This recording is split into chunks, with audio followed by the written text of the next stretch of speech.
Okay, dear students,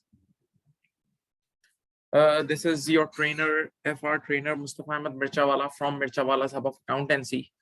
And today is the revision day class of F7 FR, right? First of all, the objective of this class is not to solve any question, although I'll solve the question, but this is just solving the question is not the objective, because I have conducted many revision days and they are already on YouTube as well. And our lectures are already very detailed. Almost all latest past papers are covered. But the objective of this class is confidence, okay? Because in last days, students normally their confidence got shaken and they think negative sometimes. So the objective of this class is to align you that you can easily clear it.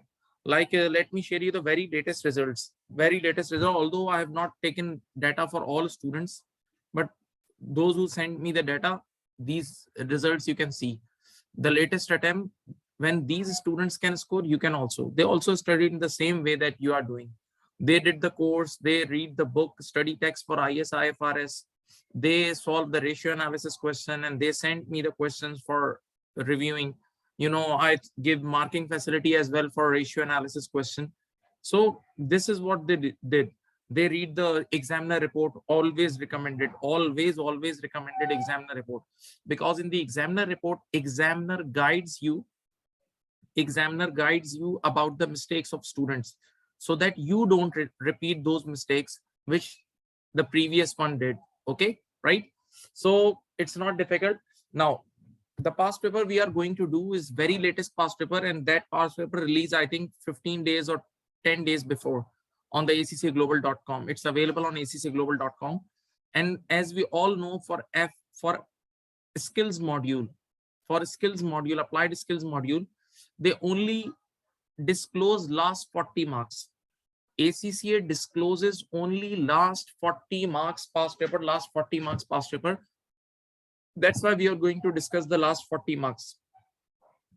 In my previous one of my videos, I said this, that I attended one global conference recently, and they told us that the reason of failure in applied skills paper globally, all over the world, is last 40 marks, not first 60 marks. The major reason is last 40 marks.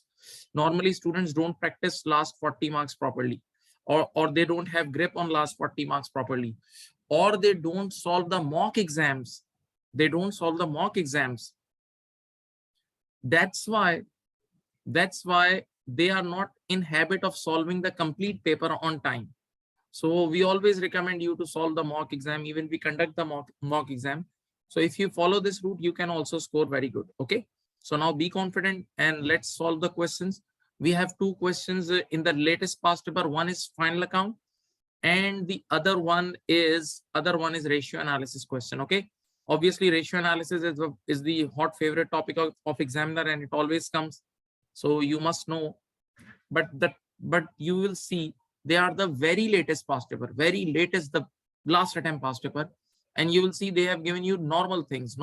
You can, a normal person can easily do it. Okay, now how will we approach the class? First of all, I'll show you the past paper on my screen. If you want to take the pic, you may, and I'll just discuss things with you, and then I'll shift it to my Excel file.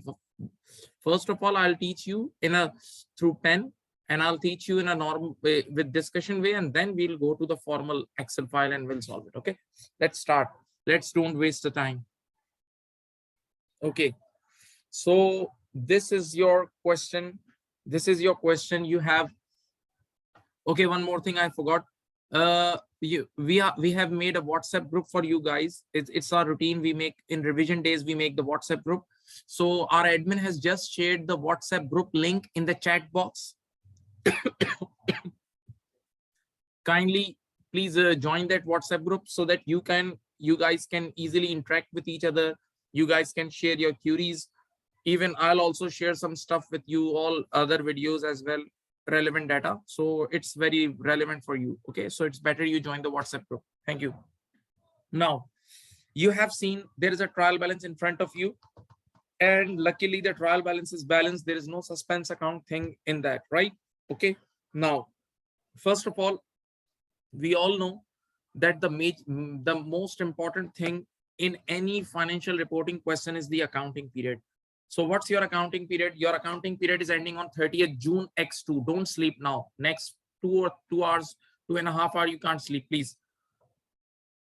Your accounting period is ending on 30th June X2. Accounting period ending on 30th June X2. That means 1st July X1 is the beginning of the accounting period. Your accounting period is 1st July X1 to 30th June X2. Okay, this is your accounting period. Now, adjustment number 1. Very simple adjustment. It's basically they have done one error in this. On 1st January X2, see 1st January X2, mid of the year. Your accounting period is 1st July X1 to 30th June X2. That simply means 1st January is the mid of the year. Print company raised funds. See, they generated some finance, $30 million. Okay, this finance may be equity set. This may be share issue or loan. Let's see what is this. The full amount was recorded in the nominal ledger as a bank loan. See, they have recorded complete amount as a loan. You can see in the trial balance. In the trial balance, see they have booked complete 30,000 as a loan. But in reality, what's the truth? See, the funds actually consisted of a bank loan of 16 million and 14 million from the issue of 7 million ordinary shares. See, there is a, out of this 30 million, 16 million is the bank loan. 16 million is the bank loan. And yes, 14 million is the share issue. And 14 million is the share issue. But how many shares? 7 million shares. 7 million shares. So you issued 7 million shares. Sorry, we issued 7 million shares for $14 million. We issued $7 million one ordinary shares for $14 million. That means there is a share premium as well. There is a share premium as well. There is some share premium as well, because you know, ordinary share capital is always recorded at face value, par value. Ordinary share capital is always recorded at face value or par value. Okay, right.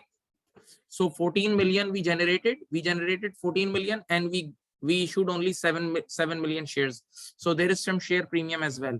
But you can see they have done error.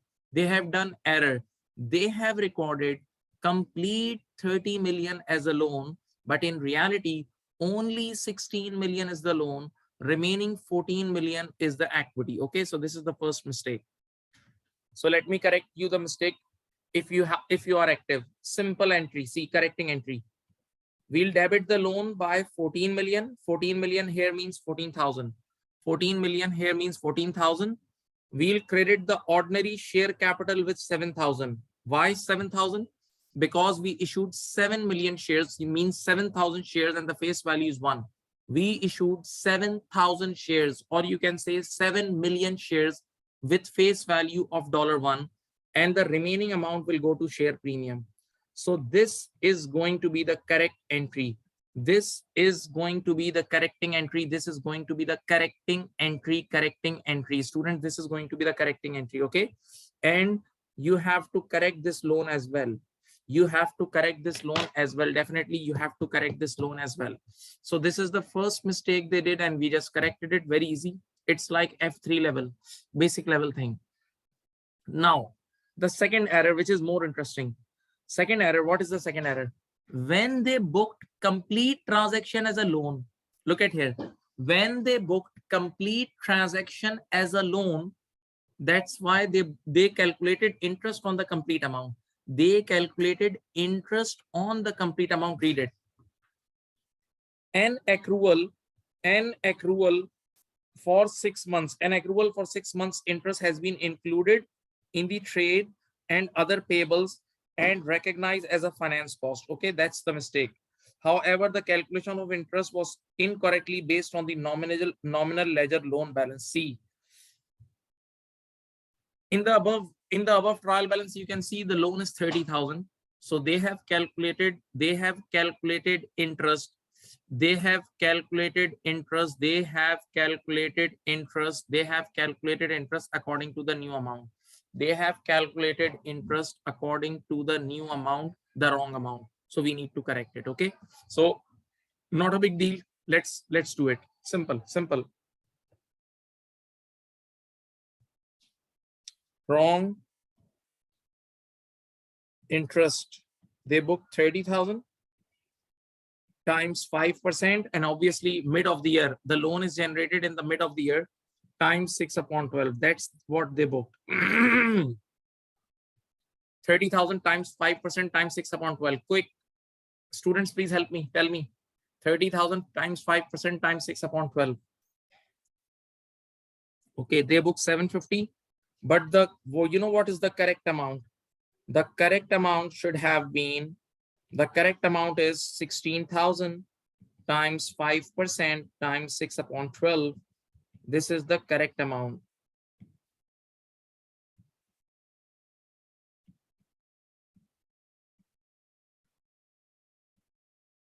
How much? 400 is the correct amount, but they booked 750. They booked 750, but 400 is the correct amount.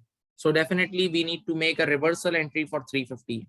We need to make a reversal entry, and strictly open your ears. There is no requirement of making entries in the final account. Even in the examiner solution, they don't make entries. If you don't have time, don't waste time on entry. Although sometime I make entry, but it is not mandatory. Okay. So you know, what is the reversal? What should be the reversal entry? What should be the reversal entry? See, they are saying that we have booked trade and other payables. Accrued is booked in trade and other payable. So entry will be, correcting entry will be, now you will credit the interest expense by 350, and you will debit your liability, trade payable or other payable, by 350. You will debit your liability by 350. Okay. So these are the two entries we need to make. These two entries we need to make. That's it. These two entries we need to make. Not a tough job, not a big job, ordinary thing, ordinary thing. Okay. Even I can show you. See here, see this. Here they have booked 750. Here they have booked how much? 750. So we need to reduce 350 here. Okay. We need to reverse the interest expense by 350. Okay. So that we get the correct amount. And obviously when I'll be making the income statement, I'll write the correct amount. Okay. Right. My dear students, did you understand this adjustment number 1? Did you understand the adjustment number 1? Please write on the chat box. It's not challenging. It was not difficult.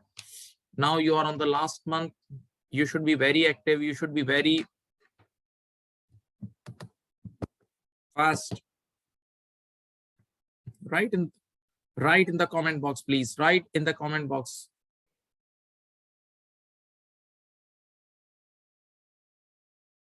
So we just did two things. See, they have, let me increase the size of this. So see, they did two mistakes. Number 1, they booked equity as a loan, 14 million equity shares as a loan. So we corrected it.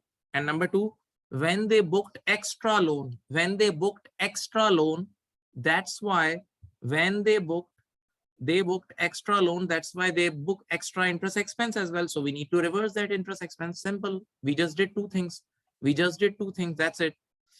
Yes, there was a shortcut. Shortcut was also available for interest entry. For interest entry, there is a shortcut. One guy is saying, yes, that's also possible. You can do it. You can directly calculate the correction of interest through 14 million. Yes. One guy is saying it's okay. It's okay. No issue. No issue. Now the next adjustment is honestly F3 level adjustment. Next adjustment is honestly F3 level adjustment. F3 level adjustment. To be very honest, IS2 inventory. You guys better know inventory should be recorded at lower of cost or NRV. Inventory should be recorded at lower of cost or NRV. Remember? Now let's attack. Let's attack. Read it. Inventories at 30th June X2. 30th June X2 is your year end. 30th June X2 is your year end. 30th June X2 is your year end. Okay. So that means they are talking about closing stock. They are talking about closing stock. And the value of total closing stock is 5,700. 5.7 million means 5,700. Okay. This includes, see, $1 million line. This is very includes. That means in this 5.7 million, these units are included.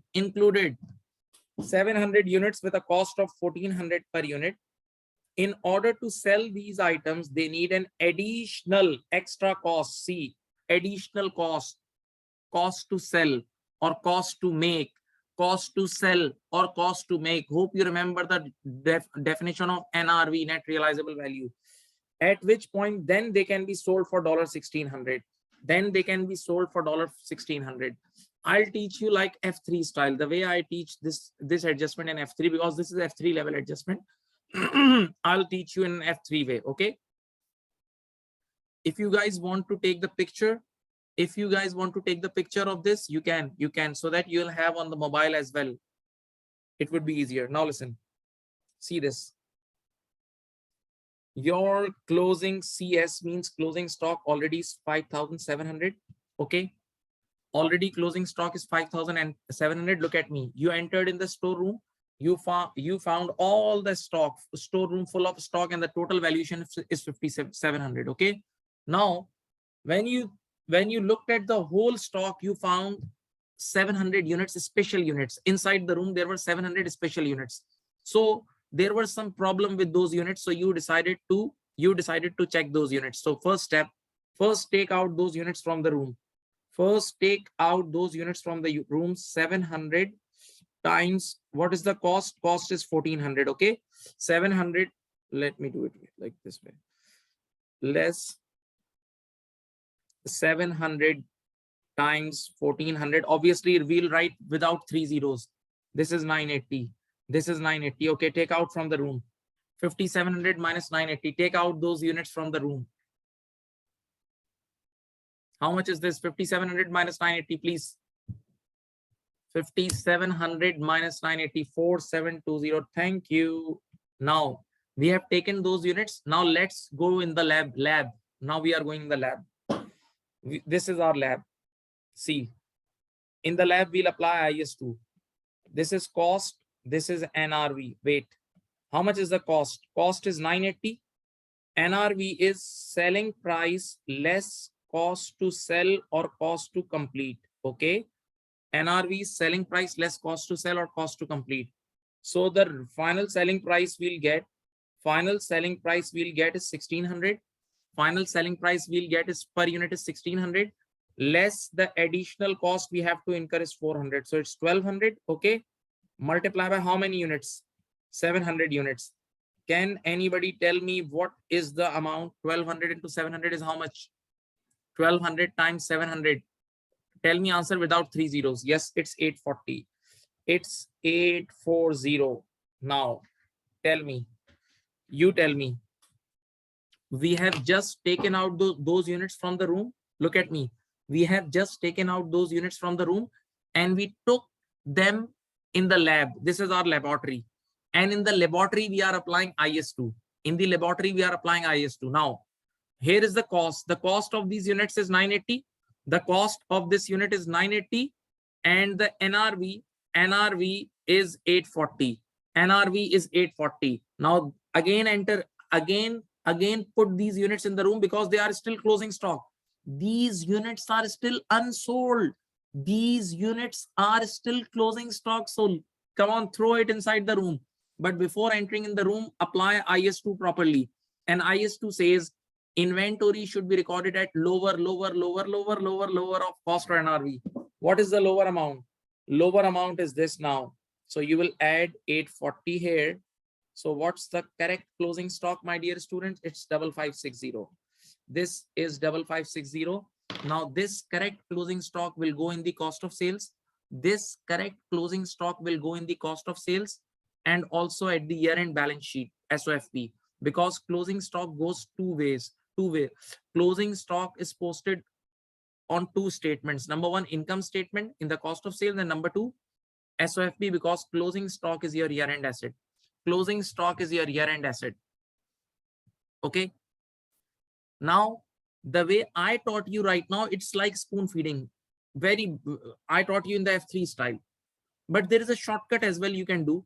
Listen, what was the original amount of stock? 5,700. Original amount of stock was 5,700. And by how much the value went down? See these two. By how much the value went down? By how much the value went down from 980 to 480? From 980 to 480, by how much value went down? From 980, it's 140. You can directly deduct 140. So you will get 5560. This is also shortcut, totally acceptable. This shortcut is acceptable, and I'll do in the Excel, I'll do with the shortcut. Okay. If you want to do this way, this is also okay. If you want to do with the shortcut, the amount written off, we call it amount written off. Simply.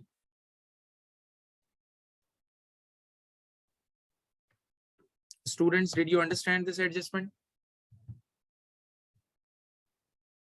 Did you understand this adjustment? Please tell me. It's F3 level.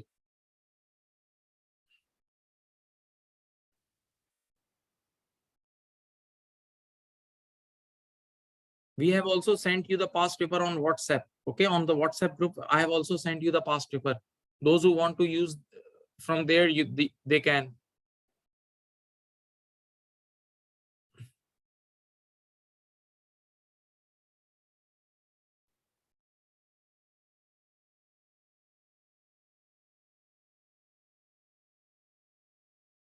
Okay, now let's move to adjustment number 3.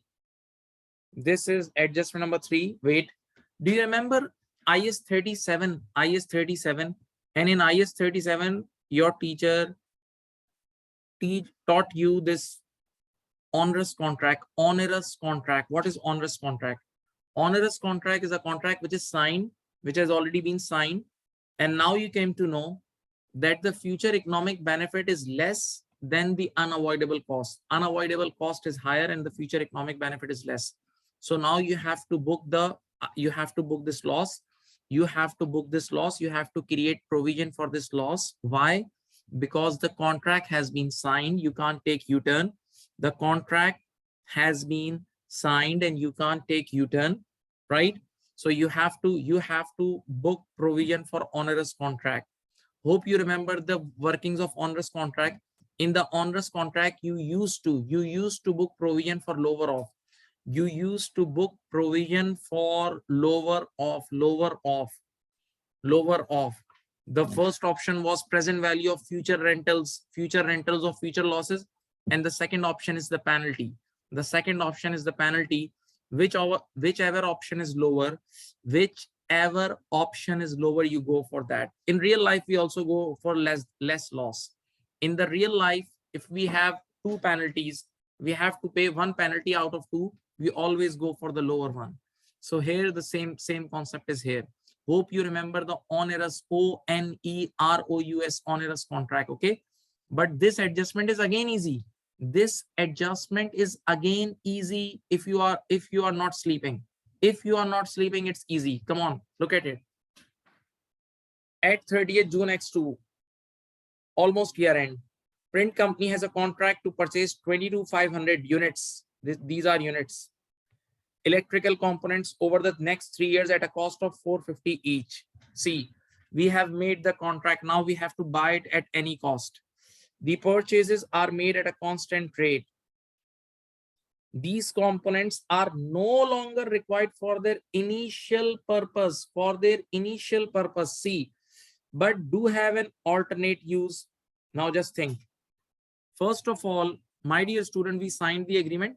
We were expecting that we'll use these units, but suddenly things got changed. You know, there is a war going on in the world at different parts. There is a climate change, a lot of factors. So now we came to know that we can't use for the initial purpose. So let's use it for alternate purpose now, but there is a cost which will require additional manufacturing cost of 600 per component, 600 per component C. So now there is the costing has been changed. 450 original plus 600, 450 plus 600, 1050. Use your calculator. Now your per unit cost went to 1050. Okay. Thereafter, each component can then be sold for 900. Look at here. That means you have to incur cost of 1050. You have to incur cost of 1050, but the selling price is only 900. Selling price is only 900. That means you have to intentionally, you are bound now. You have to incur 150 per unit loss. You have to incur 150 per unit loss. Okay. Now, what is the alternate option? What is the alternate option? Active students, please look at the screen. Alternatively, print company can cancel the contract immediately by paying a penalty of 4 million. See, this is the second option. This is the second option. Now, not difficult. Within seconds, you can do it. You will have to go for lower off. You will have to go for lower off. You will have to go for lower off. You will have to go for lower off. Okay. Now, wait. Any adjustment resulting from this information should be made to admin expenses thanks to examiner. See, examiner is guiding you properly everything. It should go to admin expenses. Okay. Now, listen. Not difficult at all. Not difficult at all. Look at here. Original cost is, I think, 450. New cost is 600. So now the per unit cost is 1050. 1050. Look at here. But your selling price is only 900. So you are expecting a loss per unit of 150. You are expecting a loss per unit of 150. And my dear students, you have to buy 22,500 units. So can anybody tell me the total loss by removing 3 zeros? The total loss should be around 33. Yes. Loss working one. Using working one, the loss is 3375. So the first option is 3375. 3375. Okay. Now, the second option is penalty. The second option is penalty, which is 4,000,000. Now, you tell me, students, you tell me, you should pay 4 billion or you should say pay only 3375. Which loss is better? Lower. Yes, this loss is good. This loss is better. So definitely we'll go for 3375. We'll go for 3375. We'll go for 3375. Okay. Now, one new thing. This 3375 we have to bear in next 3 years. This 3375, open your eyes. This is a separate thing. Now these things takes you towards position. This 3375 is the next 3 years loss. So if you divide 3375 divided by 3, so it's, I think, 1125 per year. So that means in the very next year, within 1 year, you have to bear 1 year loss. Within 1 year, you have to bear one year loss, 1125, and the remaining loss you have to bear after 1 year. So hope you remember IFRS 16. Hope you remember IS 20. We used to study. We have to break the liability between current and non-current. We used to study. We have to break the liability between current and non-current. We have to break the liability between current and non-current. Remember? So you will have a current liability of this loss in the balance sheet. You will book 1125, and you're going to book non-current liability of 1125 times 2 is 2250. That's it. And yes, the shortcut entry, no need to make the entry. P&L debit, provision credit. P&L debit, provision credit. Okay, definitely it's a loss. And P&L debit means you're going to hit admin expenses. Profit and loss account debit means you're going to hit admin expenses, my dear student. But I would say this adjustment is also not difficult. This is simple adjustment. This was simple. Yes, the current non-current thing, you know, everybody can't go till there. Did you understand the adjustment?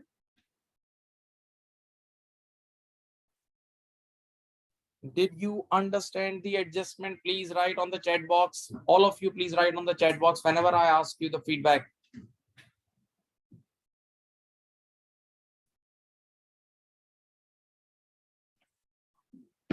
Now you listen one thing. Honestly, this is the super latest past paper. So those students who can't do this, they should be hanged. Those who can't clear this paper, they should, we should make video against those students. Just think. This is easy adjustment, not difficult. Yes, FR level is not easy. I agree. There are some very difficult things in the paper as well, but till now it's normal things. Normal. You have studied even more difficult things in the class.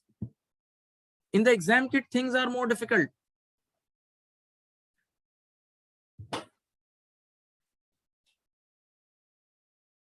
You guys don't need to copy anything, please.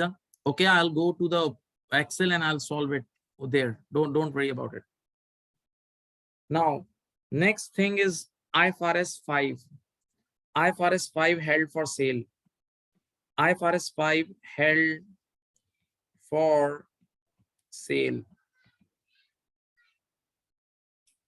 IFRS 5 held for sale. Listen. On 1st of July X1, 1st July X1, this is on the first, wait, hold. All of you recall the accounting period. All of you, come on, quick. All of you quickly recall the accounting period. It's 1st July X1 to 30th June X2. 1st July X1 to 30th June X2. 1st July X1 to 30th June X2. That means, hold. This 1st July X1 means the first day of accounting period. 1st July X1 means first day of accounting period. The directors of print company decided, see, they are sure, decided to sell a piece of machinery, and the asset met the criteria to be classified as held for sale at that date. Okay, that means right from the first day of accounting period, it is held for sale. So, you know, those assets which we classify as held for sale, we don't depreciate them, because we convert them into current assets, and we don't depreciate current assets. Okay, now the machine which costs, see, this is the cost 2.4 million and had a carrying amount of 1.5 million. Important. This is the cost, this is the carrying amount. Carrying amount means NBV. All of you be active. What is the accumulated depreciation? Come on, tell me. 2.4 million is the cost. 1.4 million is the NBV. Cost is 2400. NBV or carrying value is 1500. So what is the accumulated depreciation? 900. Again, this is easy thing. You guys are no more kids, no more infants. If you can't pick these things, it's your fault. Sorry. So this is the data. NBV is 1500. Now you remember, whenever we go to IFRS 5 held for sale, so now there is, listen to me. Now there is no intention of usage. There is no intention of usage. We have to sell it. That's it. One shot sell. Now we have to sell it. So the asset is going to give us benefit with sale. The asset is going to give us benefit with sale, not usage. Okay. Simply asset will benefit us with sale, and sale means fair value less cost to sell. Now we'll get the only one benefit, fair value less cost to sell. Okay. We'll get the only benefit, that is fair value less cost to sell. Now don't sleep. They will give you a little dodge. So at that date, that is at that date here means 1st July X1. 1st July X1, the fair value less cost to sell was 1.14 million. See, initially the fair value minus cost to sell is 1140. So do you remember the impairment concept? Right now the NBV was 1500. Right now the NBV carrying value was 1500, but we are going to get benefit of 1140 only. So we have to book an initial impairment of 360. We have to book an initial impairment of 360. initial impairment of 360 we have to book. Okay, now going forward, very interesting. The machine was sold for 1.1 million after selling cost at 1st July X2. Now please don't sleep. Just one day after the year end, your year end is 30th June X2. Your year end is 30th June X2 and you sold it after one day. That means at the year end it is not sold. At the year end again it is not sold, so it will go as held for sale. In the SOFP it will go in the current asset section as held for sale. But can you tell me at what price they sold it? They sold it for 1.1 million. That means on the very last day, the fair value less CTS was 1100. On the very last day of the accounting period, the fair value less cost to sell was 1100. So there is a further impairment of 40. There is a further impairment of 40 is needed. There is a further impairment of 40 is needed before the year end, because just think, just after the one day of accounting period, we sold it for 1100. So that means the fair value was 1100. The fair value was 1100 at year end. So there is a further impairment. So these two are the impairments, students. These two are the impairment, 360 and 40. Now, examiner has written his comments on it. Examiner has said it's okay if you want to show deep working and you write in two pieces that 360 and 40 and then you add it, it's okay. But if somebody books directly 400 impairment, that's perfectly okay. You can directly, because from 1500 from 1500 to 1100 the total impairment is 400.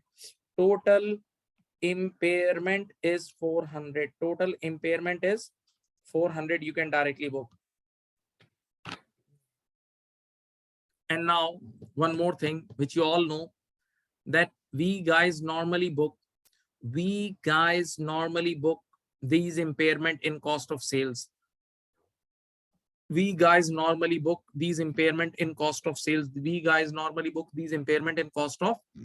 Okay. Now one last thing.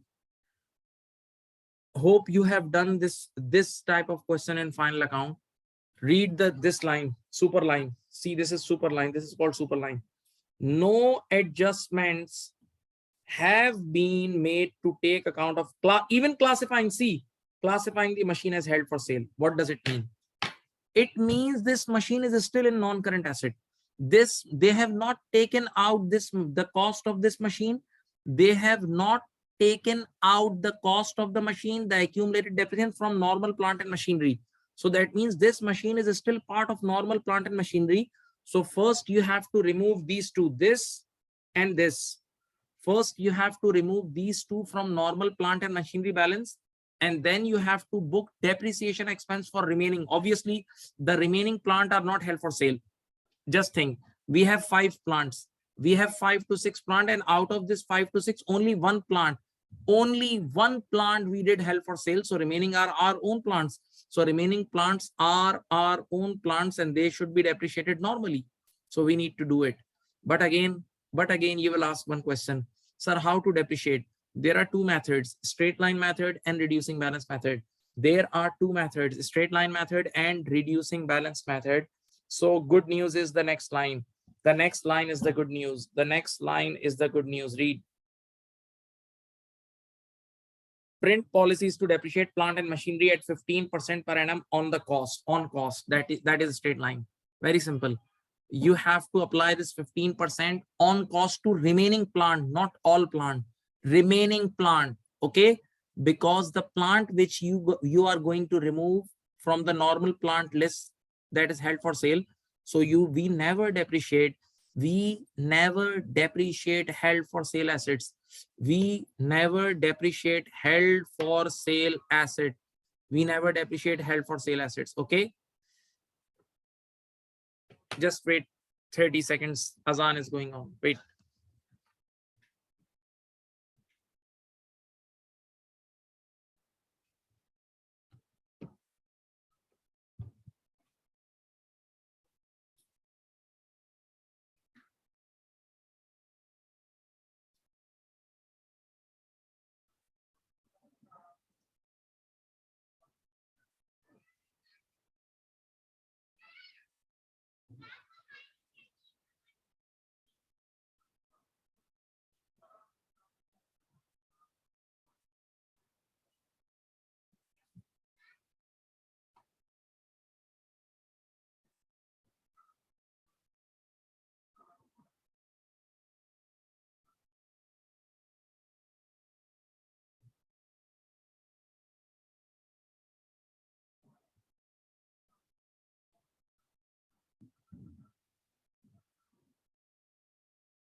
Okay, listen, students.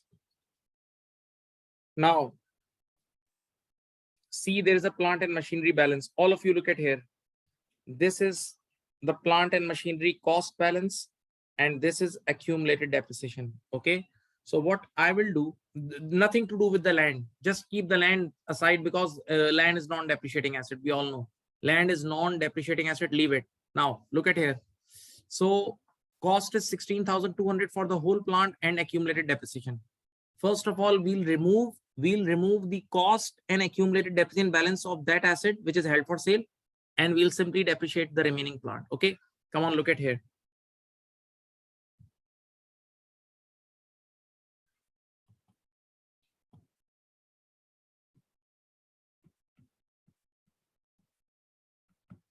This is 16,200. This is 7,290, I think.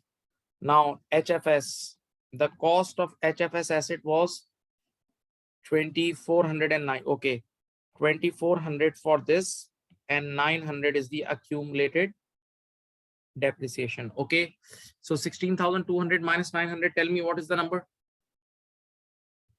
13800. 13800 is the remaining cost. And what is the accumulated depreciation? 6390. Okay, now finally calculate the depreciation expense for the year. Depreciation expense for the year, because obviously for the year depreciation has not yet been calculated. You tell me which method should I apply? Percentage on cost or percentage on NBV? Percentage on cost or percentage on NBV? It's percentage on cost. So this is your cost. You will write 13,800 times 15%. It's, I think, 2070. Thank you. Okay, now what plant you will take to SOFP? Simple. What amount you will take to SOFP about the plant? 13,800 is the cost. And what will be the accumulated depreciation? There is already some accumulated depreciation of 6390 plus some new depreciation of 2070. Tell me, what is the NBV? 5340. 5340 is the NBV for plant. 5340 is the NBV for plant. Or sorry, somebody told it's 5340 or 5240. It's 5340. Okay, 5340. Now listen, the way I solve this, I solved this thing many times in my class. If you are active, remember, in my class I solved this type of thing many times. Now one thing, this is the NBV of pure plant. This is the NBV of pure plant. There is one land as well, but we don't depreciate land, so simply add land in this balance. If you want to write the one figure for property, plant and equipment, and obviously there is one figure for PPE, so this 5340, this 5340 plus the amount of land, this 5340, this 5340 plus I think 45,000 is the land. 45,000 is the land. So the total amount is 50340. That's it. Now one thing, this thing will go, this 2070 will go in the cost of sales. Okay, this 2070 will go in the COS, cost of sales.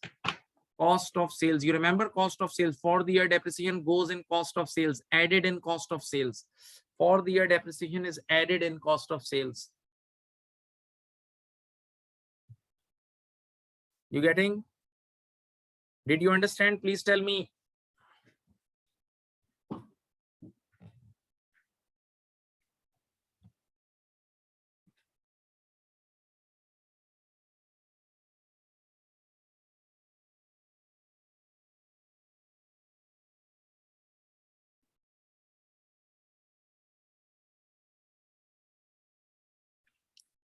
Now, the good news is the tax adjustment is nothing in this question. It's 1 microsecond, just 1 microsecond. No current tax, no deferred tax, nothing. Just one piece of cake. Look at here. The last, the income tax refund for the year has been estimated to be 2.53. Normally, they tell you the income tax liability. So for income tax liability, you book and you make entry expense debit and liability credit, expense debit and liability credit. Now this time you'll make the reverse entry. Tax refund is your income. So you will make the entry tax receivable debit. Now you're going to receive the tax of 2530 and P&L credit. It's your income. That's it. Sir, there is no under over provision. No, there is no under over provision. No, no, no, no. Go and check the trial balance. Nothing. No deferred tax. Nothing, nothing, nothing. Just this thing. So there is only one tax income. There is only one tax income. Income, not expense. Tax income you will book in the income statement, and in the year end there is a current asset. There is a current asset which we call tax receivable. There is a current asset which we call tax receivable. That's it. So tax adjustment was very, very easy. Tax adjustment was very, very, very easy.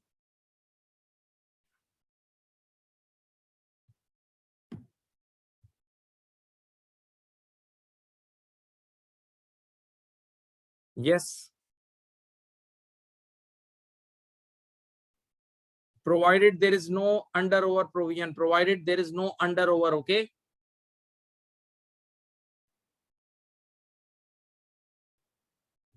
So now I have discussed everything of all adjustment of these questions. Now we have almost invested 50 minutes, please. So now don't stop me when I start typing. Now I'll make the income statement. Okay. And I want some active response from you guys, right? This is the last adjustment. You can see it's simply income, the tax refund. It's not tax expense, it's tax income. Refund, normally we get refund when we are in losses. So tax department gives us relief. Normally we make entry this. See, when there is an expense, we make the entry P&L debit and tax payable credit. Remember the entry of current tax. Normally this is your current liability. You normally book this as a current liability. But this time the transaction is reversed. This time the transaction is totally opposite, right? Okay. So I repeat, you have the question. I have sent you the question on WhatsApp. Keep the question with you. Now quickly I'll move on. I'll move on to my Excel sheet. So be active now, because I have discussed everything now with you guys.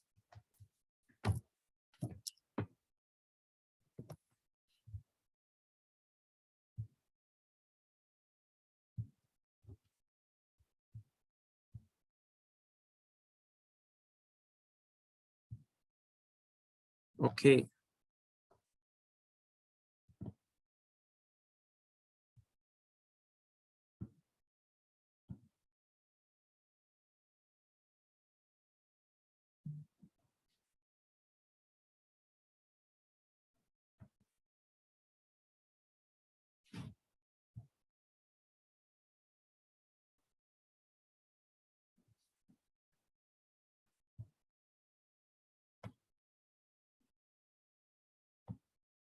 Okay.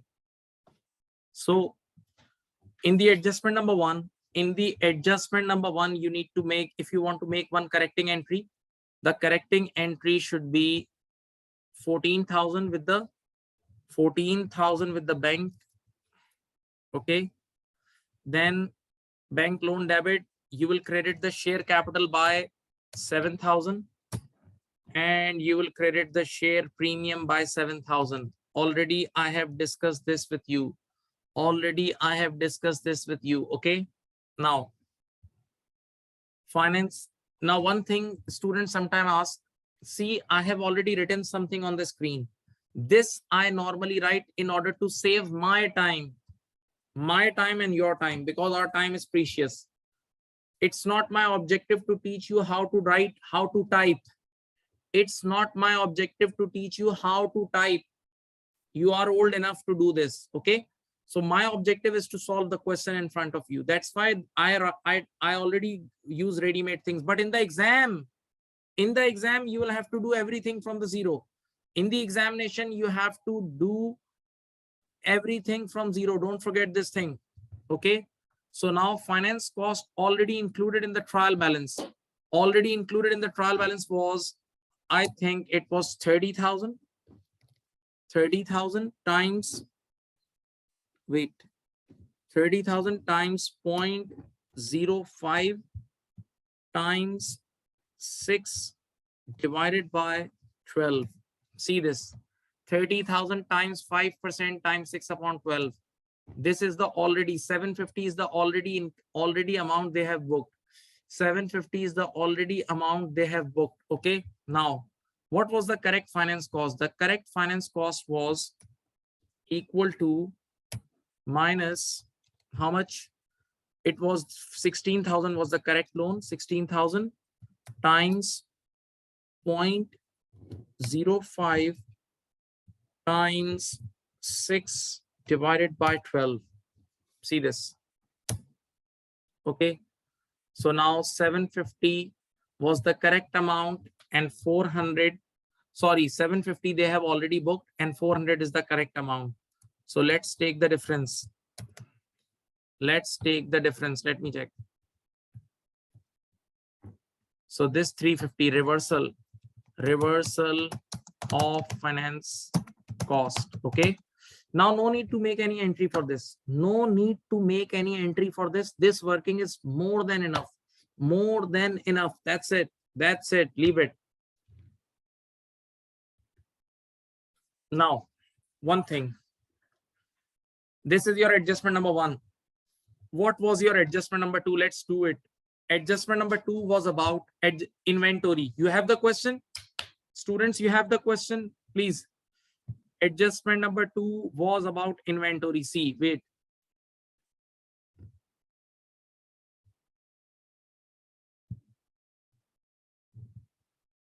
See, adjustment number 2 was about closing stock. See this. Wait. So you have already closing inventory of 5,700. What was the cost? What was the cost? It was 980. 980 was the cost. Remember, I told you 700 units. 700 units times 1,400. And what was the NRV? Can anybody tell me the NRV? Can anybody tell me the NRV? It was 840. NRV was 840. 840. NRV was 840. So hope you remember, inventory should be recorded. Inventory should be recorded at lower of cost or NRV. So how much adjustment is needed? How much adjustment is needed? Adjustment of 140 is needed. We have done it. We have done it, and now I'm solving it with the shortcut. There I told you with the long working. So let's calculate the difference. This minus this is 140, and now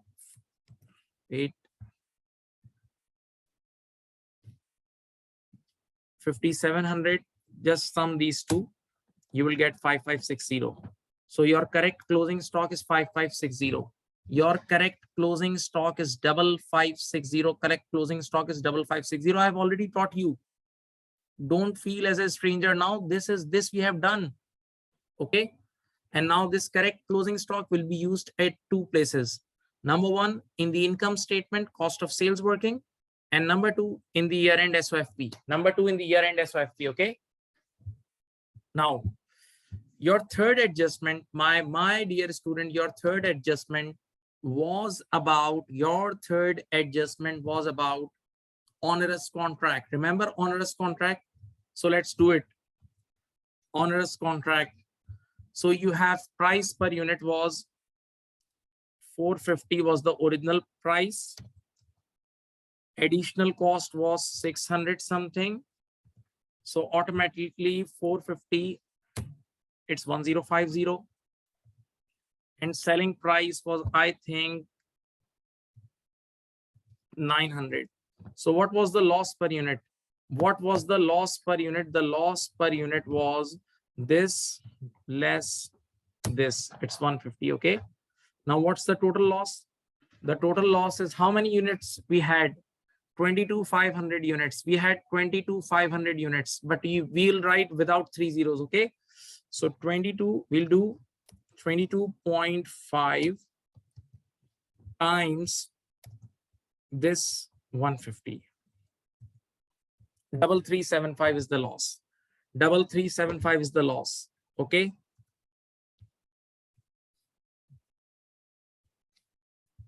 The other option was penalty of 4,000. So we should go for lower off, right? We should go for lower off.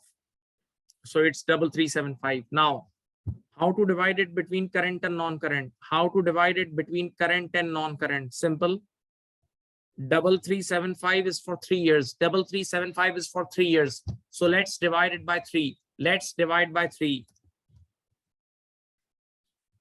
Divided by 3. 1125. And now this thing will be remaining thing. Wait. Equal to this times 2. 2250. Okay. Okay. Now all of you listen. In the balance sheet, we'll book 1125 provision in the current liability and 2250 as a non-current liability. Okay.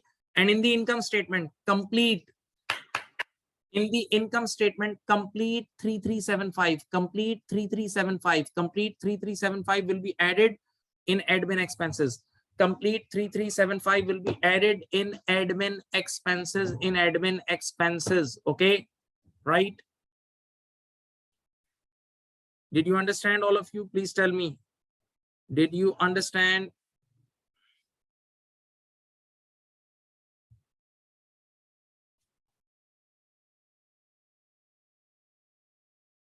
Please write on the chat box. Thank you.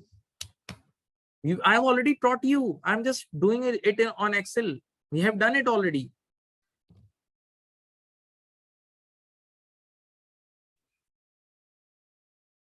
Now the next thing is held for sale, already done. Next thing is held for sale, which has already been done. Let's do it.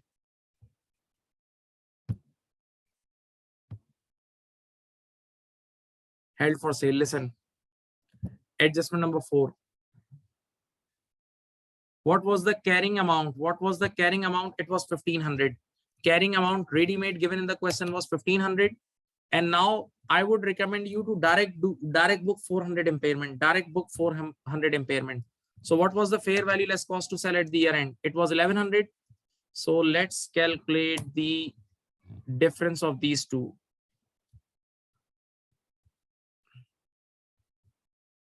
Impairment is 400. Impairment is 400. Impairment is 400. Okay. And you know, this asset was sold just 1 day after the year end. 1 day after the year end. That means not sold at the year end. So at the year end, this asset will be reported in current assets section as HFS 1100. Okay, this is the amount. This is the amount. This is the amount. Okay. Now the next thing is depreciation. Next thing is, brother and sisters, it's depreciation. What was the plant and machinery cost? Let me check. You have the question. I also have the question. Wait. The plant and machinery, it's 16,200. What was the cost of plant and machinery? It's 16,200. First, remove the held for sale cost minus, it's, I think, how much? 2,400 is the held for sale cost. So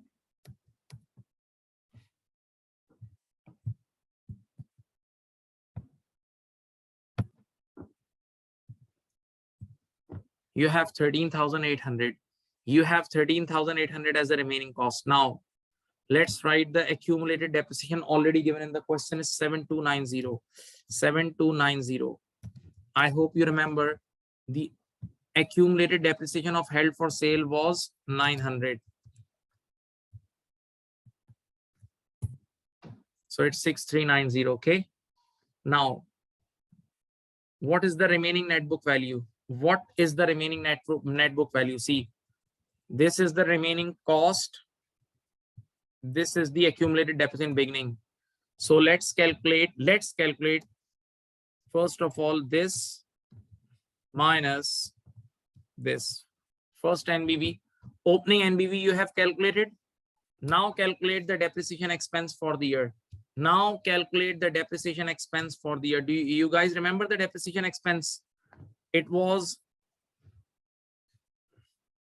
cost, remaining cost times 15%, 0.15, remaining cost times 15%, remaining cost times 15%. Remember? So it was 2070. And what is going to be the final NBV? It's 5340. 7410, 5340 is the final NBV. 7340 is the final NBV. Okay. Final NBV, and this is of plant only. Plant only. Plant only. If somebody wants to add land as well, so if you add land, you know, you don't depreciate land. What is the value of land? Is 45,000. The value of land is 45,000. So finally, what will be the total? What will be the total? I just taught you this. Remember the land thing as well.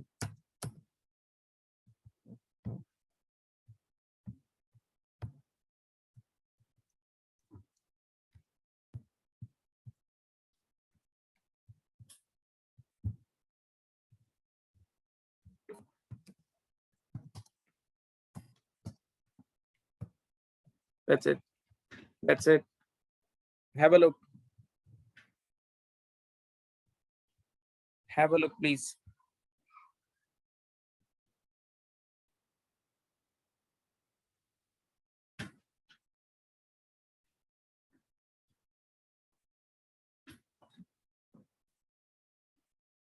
Okay.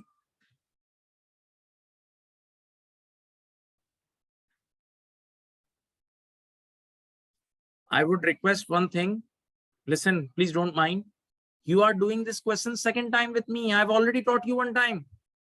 I have already taught you one time. This is the second time I'm teaching you this question.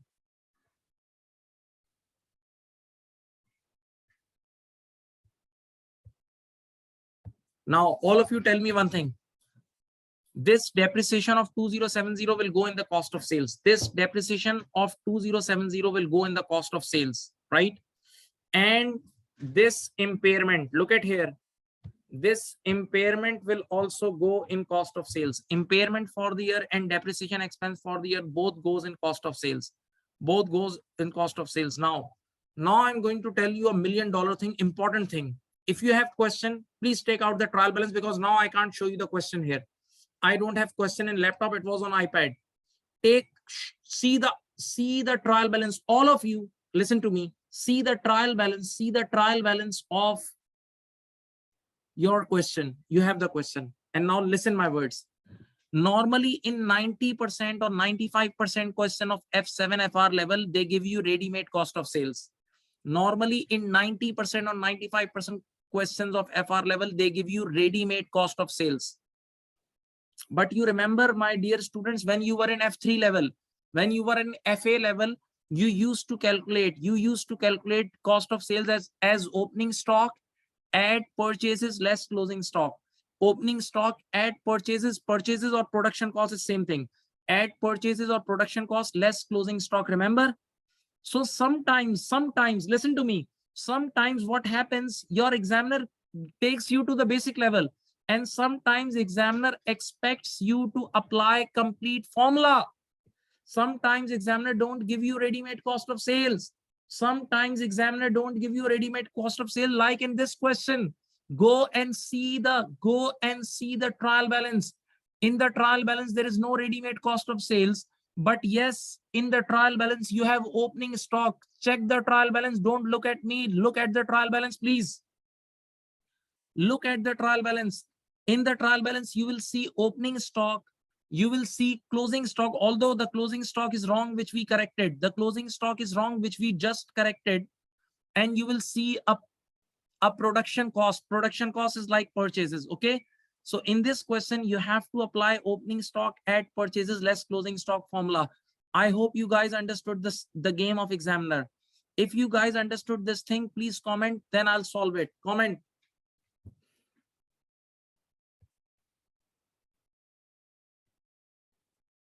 Yes, production cost is purchases. If you are doing a manufacturing business, then production cost and purchase is same thing. Did you see this?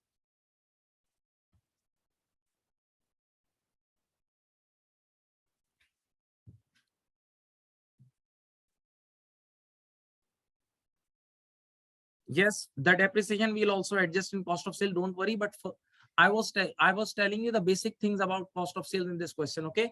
Now let me calculate cost of sales for you guys. Let me calculate cost of sales for you guys and keep the question with you. That's why I told you to keep the question. See on the screen how much opening inventory you have. You also keep the question with you. Then it will be easier for you. If you have the question, then it is easier for you. Please. You have how much opening stock is there? Opening stock is how much? Wait. Yes, inventory at 30th June, X1 is 6850. 6850. Opening stock is 6850. Oh, sorry. 6850. Then what is the production cost? The production cost is 60150. 60150. Then closing stock. I calculated for you is the closing stock which I calculated. Wait, let me take you to the closing stock.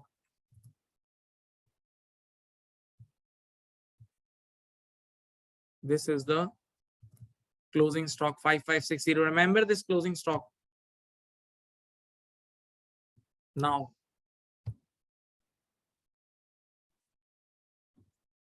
next thing is depreciation charge for 2070. Depreciation charge was 2070. Remember, and we have to add depreciation. You have done 10, 15, 20 questions of final accounts. If you are honest students, and if you have honestly done the exam kit, and if you have taken the classes, that means you have done 15 to 20 questions of final accounts. How much is the impairment? Impairment is also expense and it should also be added. So now let's calculate the final cost of sales.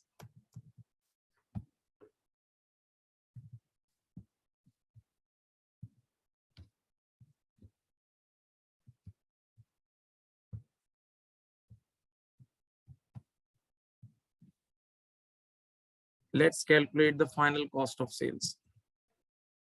63910. 63910. Giving you 30 seconds to look at it. 30 seconds.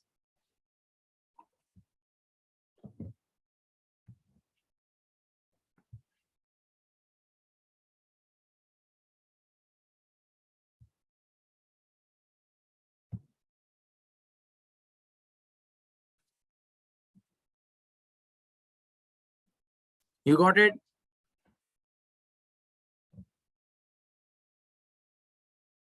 You got it.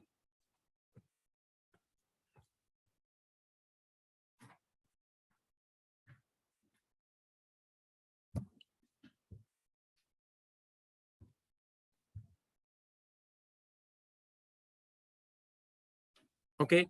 So cost of sales is done. Now, what else is left? What else is left? We have already done. Look at here. We have already done adjustment number 1. Adjustment number 2. Yes, inventory adjustment is done. Adjustment number 3 already done. Held for sale done. Depreciation done. Yes. And the tax adjustment is not directly, you can do it. Okay. So now the last round, the easiest round, let's make the income statement.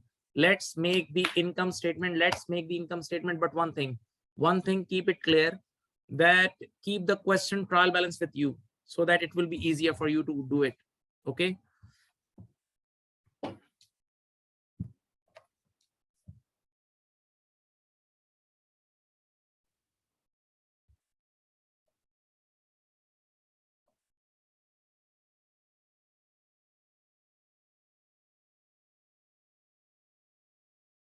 Okay. So we have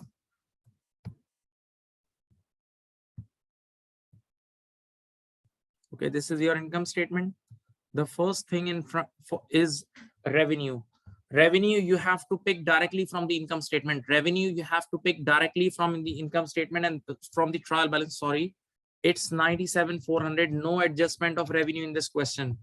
Then you will write minus and the cost of sales. Let's pick the cost of sales. This is the cost of sales. Come on, this is the cost of sales.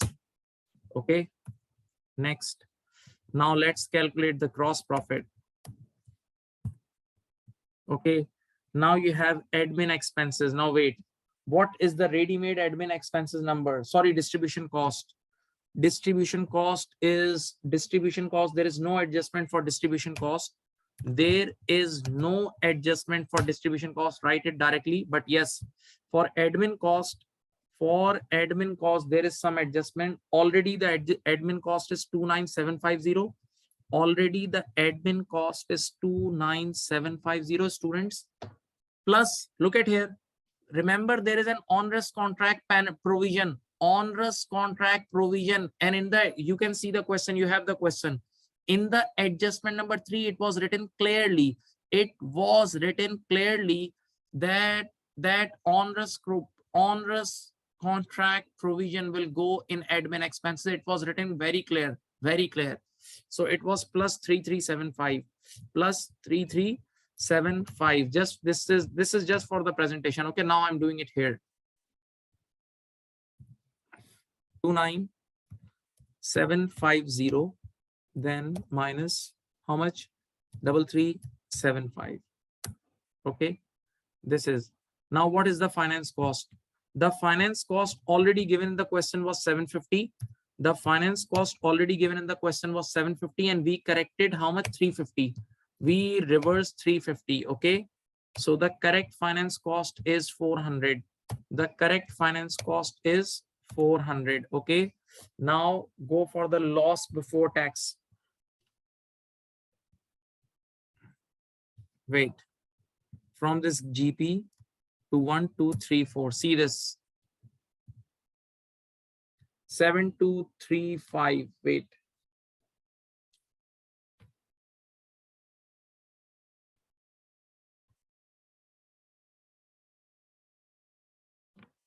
okay, wait, my one mistake. This is 29570. This is not 29750. It's 570. It's my error. It's 570. Okay, transposition error. Let me correct it here as well. 570. Sorry. Now, how much was the income tax? How much was the income tax? Income tax is not expense in this question. In this question, income tax is your income, not expense. So don't write it with the negative sign. It was 2530. It was 2530 income tax. Okay. Now, what is your final loss for the year? This is 4525 is the final loss for the year. Done. Income statement is done. Income statement is done. Done. Income statement is done.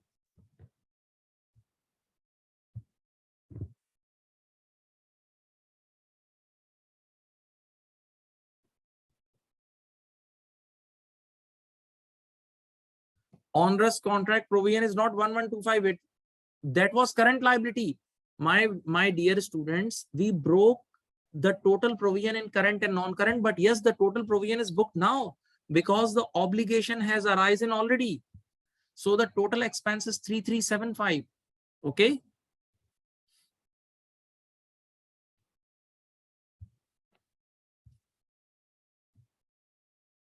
Now the next thing, my great students, next thing is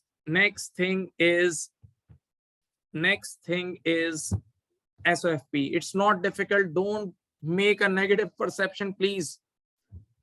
Support yourself psychologically that this is not, and honestly, this is not difficult. You can ask anybody, this is not difficult.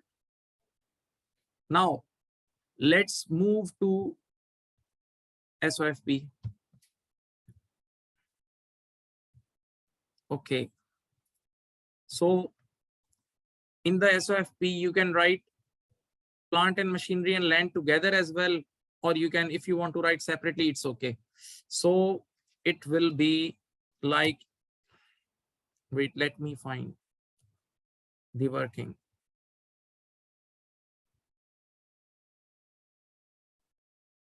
This is plant, and what about the land? It's 45,000. 45,000 was the land. That's it.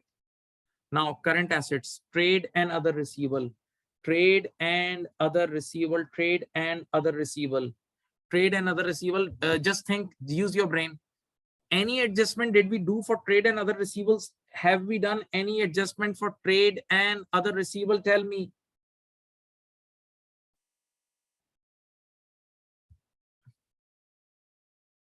How much is the trade and other receivable? It's 25010. It's 25010.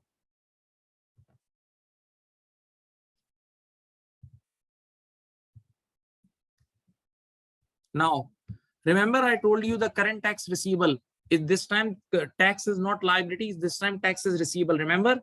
So how much was the tax receivable? It was 2530. 2530 was the tax receivable.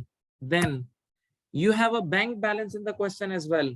Go and check in the trial balance. Go and check in the trial balance. It is on the debit side. You have a bank balance of 4700. Then remember, non-current asset held for sale. Non-current asset held for sale goes in the current asset section. And in this question, it was 1100. Now the last thing is closing stock. The correct closing stock is 5560. Let me tell you one thing. Actually, somebody ready-made typed this for me. Inventory should come first. Inventory should always come first in current asset, but somebody already typed this for me. So right now, keep this thing in mind. When you go in the exam, write inventory on the top. After current assets, write inventory on the top. Okay, come on. Now go and calculate all this. 89240, 89240, 89240 is your current, is your total assets. 89240 is your total assets. Somebody has asked the question, if we didn't write inventory on the top, yes, there is a possibility that they cut some presentation marks. So it's better you write inventory first, because it's about the liquidity. It's about the liquidity. Always write bank in the end. Always write bank in the end, because bank and cash is the high liquid item. Okay. Now, next thing, come to the share capital. There are something you have to do it here. Listen. Remember, there was an error in the share capital. Students, there was error in the share capital. How much share capital was always there or already there? It was 29,600. Already share capital was 29,600, and I made the entry of 7,000 additional for share capital. Remember, plus 7,000. So 29,600 plus 7,000. 29,600 plus 7,000. This makes 36,600. Okay. Now share premium. Already, how much is the share premium? Already the share premium, or other component of equity and share premium is the same thing. Relax. In the question, sometimes they don't use the word share premium nowadays in the latest questions. So share premium and other component of equity, OCE, is the same thing. So in the question, you have OCE of 15,500. You have already OCE of 15,500. And 7,000 was the extra share premium. Remember? So this will be 15,500 plus 7,000. 22500. Now, hope you remember, retained earning is the easiest thing. In the question, you are always given opening retained earning. In the question, in the trial balance, you are always given opening retained earning, and normally we add profit in opening retained earning. Normally we add profit in opening retained earning. But in this question, you don't have profit, you have loss. You have loss. So how much is the opening retained earning? It's 11,470. Opening retained earning is 11. Opening retained earning is 11,470. Sorry, 11,470 minus the loss is 4,525. 4,525. Okay. So now let's apply equal 11,470 minus 4,525. This is 6,945 is your 6,945 is finally your retained earning. Let's add the total packet. This is your total equity.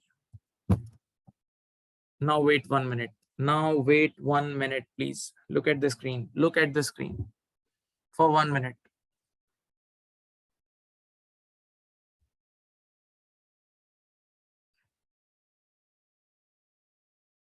Now remember onerous contract.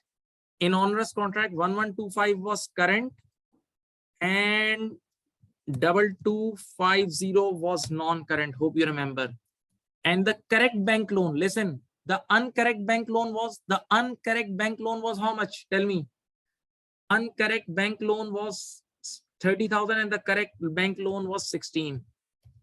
Okay, remember? So it will be, if you add these two, you will get 17,125. 17,125 for non-current liabilities. Now come to current liabilities. In the current liability section, already you have 4,170. Already you have 4,170 as a trade and other payable. But remember, there was some mistake in accrued. There was some mistake in accrued interest, and accrued interest was part of this other payable. Remember 350.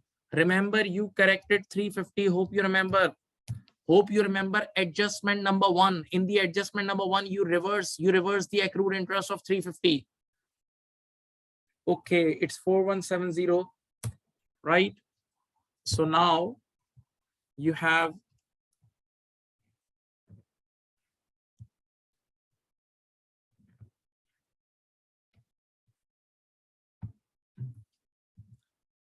everything with you. You have everything with you. You have total equity. You have non-current liabilities as well as current liability. Let's add these three. This first one plus this plus this.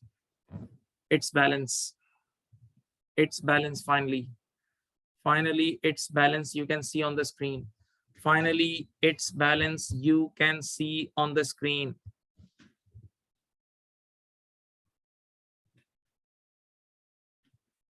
Okay, sorry. Yes, I switched the liabilities. Sorry, it's my mistake. Wait, I wrote non-current liability as, sorry, you are right. Wait, it should be 2250 here. And sorry, it's my mistake. And this should be 1125. Sorry, you are right. Still the answer will remain same, but this is a mistake. This is a mistake. Yes, you can, anybody can do it. Hope you got it. Did you understand the question? Sorry, I shuffled current and non-current of onerous contract. Did you understand the question? Tell me. Sir, if we do this mistake, or 1 mark, yes, 1 mark or 0.5, 0.5 mark. If you do this mistake in the end, listen. You have done correct in the adjustment section. In the adjustment section, you write correct current liability and no. But here, if you do mistake, maybe examiner don't cut the marks, or if examiner didn't notice, he will cut 0.5 marks for this. 0.5. Now, finally, all of you All of you, please comment. Did you understand the question? Did you understand the question? Don't worry about this Excel file. I'll send you. Don't worry about the Excel file. All of you now write on the chat box. The chat box is in front of me. Did you understand the question?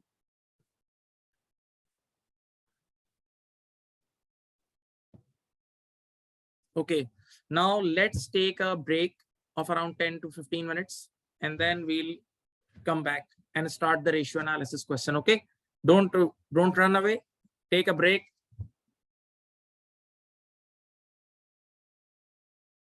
Now wait.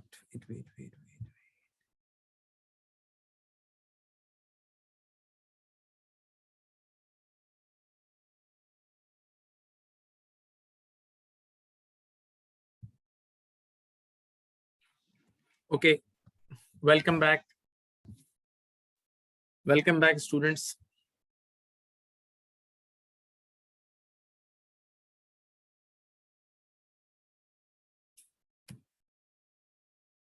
Now we are moving towards the next question, please. That's the ratio analysis. Be very active because now you should be very fresh. You have taken a break. Let's start. It's this ratio analysis is linked with consolidation. Ratio analysis is linked with consolidation. Venus company, Venus is the parent company. Venus is the parent company, acquired 70%. 70%, that means 30% is NCI of the equity share capital of Luto company. This is subsidiary. This is subsidiary on 1st January X8. On 1st January X8. Now wait, what is the year end? 30th June X8 is the year end. 30th June X8 is the year end. That means we acquired this company in the mid of the year. We acquired this company in the mid of the year. The new subsidiary is acquired in the mid of the year. Don't forget this thing. Okay. On reviewing the consolidated financial, see the word, the consolidated financial statement. On reviewing the consolidated financial statement, the managing director of Venus company was disappointed, commenting that he had expected to see higher gross profit for 2008 due to the receipt of discounted purchases from Luto company in the post acquisition period. Now, this managing director is a big stupid. He doesn't know the accounting. He doesn't know the rules of consolidation. I'm sure you all guys have done ratios by now. And in the ratio analysis, I teach this question in class. Gregory. This question is like Gregory question. This question is like Gregory question. Remember?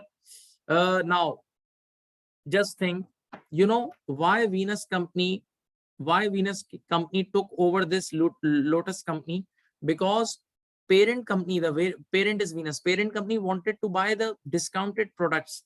The parent company wanted to buy goods at a discounted rate, and they did so. They did buy goods at a discounted rate. But they are saying that in the consolidated books, why we can't see the benefit? In the consolidated books, see the word. In the consolidated books, I can't see gross profit rising. You know why? Because in the consolidated books, intercompany transactions are cancelled out. S to P and P to S sales are cancelled out. So how can you see in the consolidated books, S to P and P to S sales are cancelled out? So how can you see? So this MD doesn't know the accounting. This MD doesn't know the accounting rules. Okay. So you just picked 1 or 2 marks. You just picked 1 or 2 marks in this first paragraph. In the end, you have to write this on the comment section, right? Okay. Next, he has remarked that the acquisition of Luto company has not had the positive impact he expected. Now, one more thing, this MD is saying that the subsidiary, we don't like this subsidiary. The subsidiary is not good as we were expecting. That means they are thinking that the profitability of subsidiary is low. So we need to find in this question that is he correct? Is he correct that the problem is in subsidiary, or the problem is with the parent company, That's the point. Okay. So we need to find out this thing, and we will find out. Okay. Now what things are given in the exam? Extract of the draft financial statement of Venus Group and Venus Company single entity for the years to 30th June X7 and X8. Now just use your brain. This year we acquired, this year parent company acquired in the year ended X8, June X 30th June X8, parent company acquired the subsidiary company. So this year we have consolidated, see, this year we have consolidated data, but the last year the data is single company. So now just think, last year is single company and this year is consolidated company. So this comparison is not like with like. Last year is single company and this year is consolidated. One more thing. We are right now doing income statement. Income statement. Don't forget, income statement is always for the year. Income statement is always for the year. So in this for the year, as they have given you for the year income statement consolidated, they must have consolidated only 6 months data of S company. They must have consolidated only 6 months data because the takeover date is the mid of the year. The takeover date is the mid of the year. Just use your brain. Wait, look at here. This is your accounting period, which is 30th June X8, starting on 1st July X7. And you know the takeover date is 1st of January X8. So they must have consolidated 6 months. 6 months sales, 6 months cost of sales of S company. Okay. So in this consolidated income statement, only 6 months data of S company is added. You guys know this accounting now. Now, next, have a look. Now, in the end, they have given you, the breakup as well. In the end, they have given you the breakup as well. Profit attributable to equity owners of P company and NCI. Now, one thing I would like to highlight. Last year, parent company's profit, when parent company was alone, the final profit was 8,900. And now the share of parent company's shareholder is only 9,200. Last year, when parent company was alone, at that time, the profit was 8,900. Alone profit of parent company, and now parent plus subsidiary, but again the parent share of 100% parent plus 70% subsidiary is only 9,200. So the profit increased by only 300. Just think, the profit increased by only 300, whereas check it, the sales increased by 7,000. The sales increased by 7K. The sales increased by 7K, but the overall profit related to the parent company only increased by 300. So this is something worrying. Right?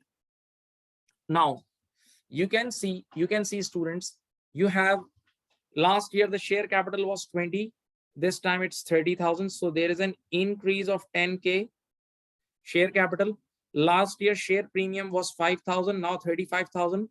So 30K is the increase of share premium, and the remaining is retained earning. And obviously now you have NCI.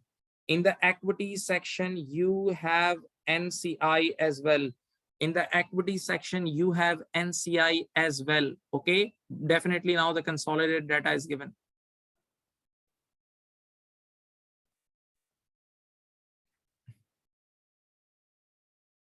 Are you getting? Don't sleep. Next, the acquisition of Luto company has been accounted for correctly in the above financial statement extracts, and the following notes are relevant. Number one, Luto company, which is subsidiary,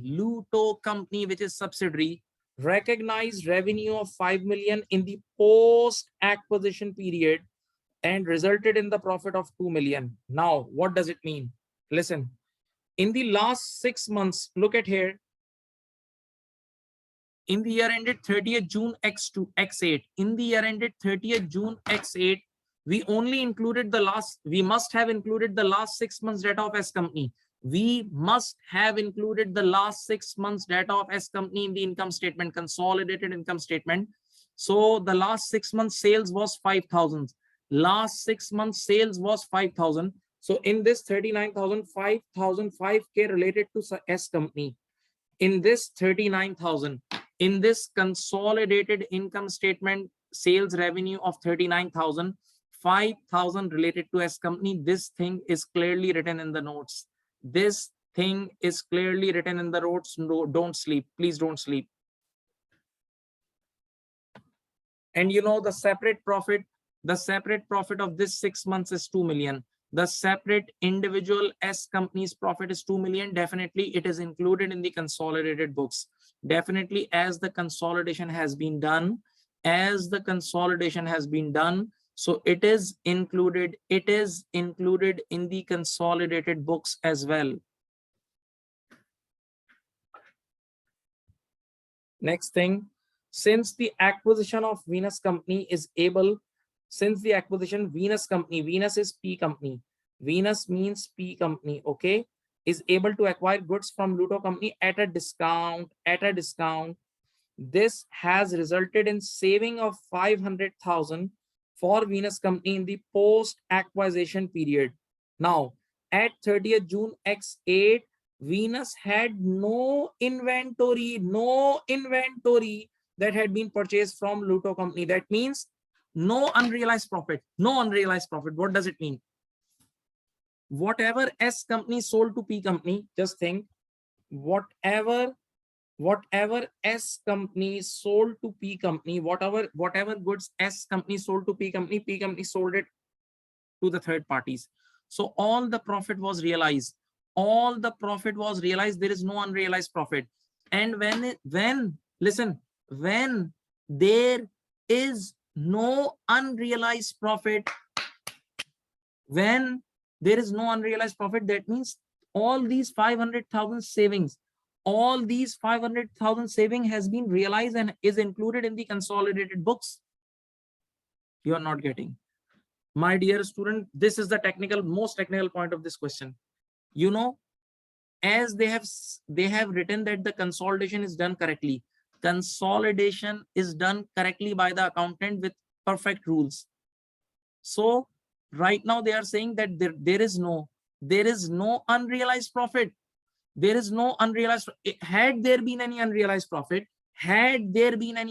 profit, then definitely it was removed.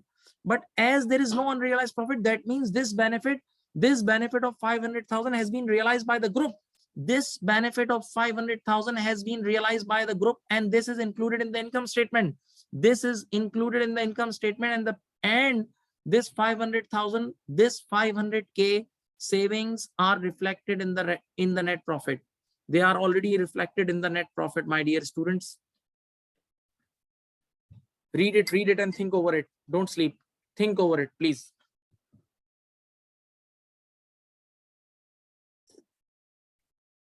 There is no URP. There is no unrealized profit. All the goods are, see, Venus had no inventory left in the end. Parent company has no inventory left here. So that means everything is sold to the third party. So all the profit has been realized. And when all the profit has been realized, that means this earnings, this savings of 500,000 has already been reflected, already been booked in the consolidated income statement. And that is a genuine thing. No mistake. But just for your remembrance, because something I will teach afterwards after 10 minutes. This 500K has already been booked in the income statement. Yes. Now, the consideration for the acquisition consisted of a share exchange. Yes, the consisted of a share exchange. The COI, the cost of investment, consisted of a share exchange. You can see this 40K. This 40K, we have issued new shares. We have issued new shares of 40K to the owners of S company. Okay, owners of S company. This is one, and an additional 5 million to be paid on 1st of January X9. On 1st of January X9. That means this is deferred consideration. You promise to pay for deferred consideration. This is very interesting. Venus company has a cost of capital of 8%, which is equivalent to a discount of 0.926. Now, wait, let me tell you. in very basic language.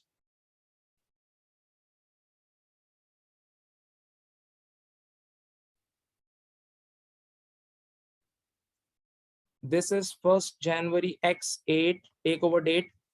This is 1st January X9. Something extra I'm doing. After 1 year, we have to pay 5,000. After 1 year, we have to pay 5,000. Okay. 1st January X8 and 1st January X9, the difference is 1 year. Okay. So first of all, calculate the present value. Deferred considerations are always recorded at present value. So present value will be 5,000 times 0.926. 5,000 times 0.926. Somebody help me with the number. Present value will be 5,000 times 0.926. What is the number? 46. How much? 4630. 4630. Okay. So your liability, your deferred consideration liability, don't sleep. Your deferred consideration liability is 4630 at 1st January X8. Now, you know your year end. Your accounting period year end is 30th June X8. If you are not sleeping and you have carefully seen the question, your year end is 30th June X8. So in this consolidated income statement, you should have booked 6 months interest. In the consolidated books, in the consolidated income statement above, the accountant has correctly booked the 6 months interest. 6 months interest. Can anybody calculate the 6 months interest? Yes. What is the amount of liability? 4630. The amount of liability is 4630. The amount of liability is 4630 times 8% times 6 upon 12. This is 185. 185. So now use your brain. Whoever made this consolidated income statement, whoever made this consolidated income statement must have booked 185 interest expense, and this has already been booked. This has already been booked because it is written correctly. It is written correctly. See the screen. Correctly.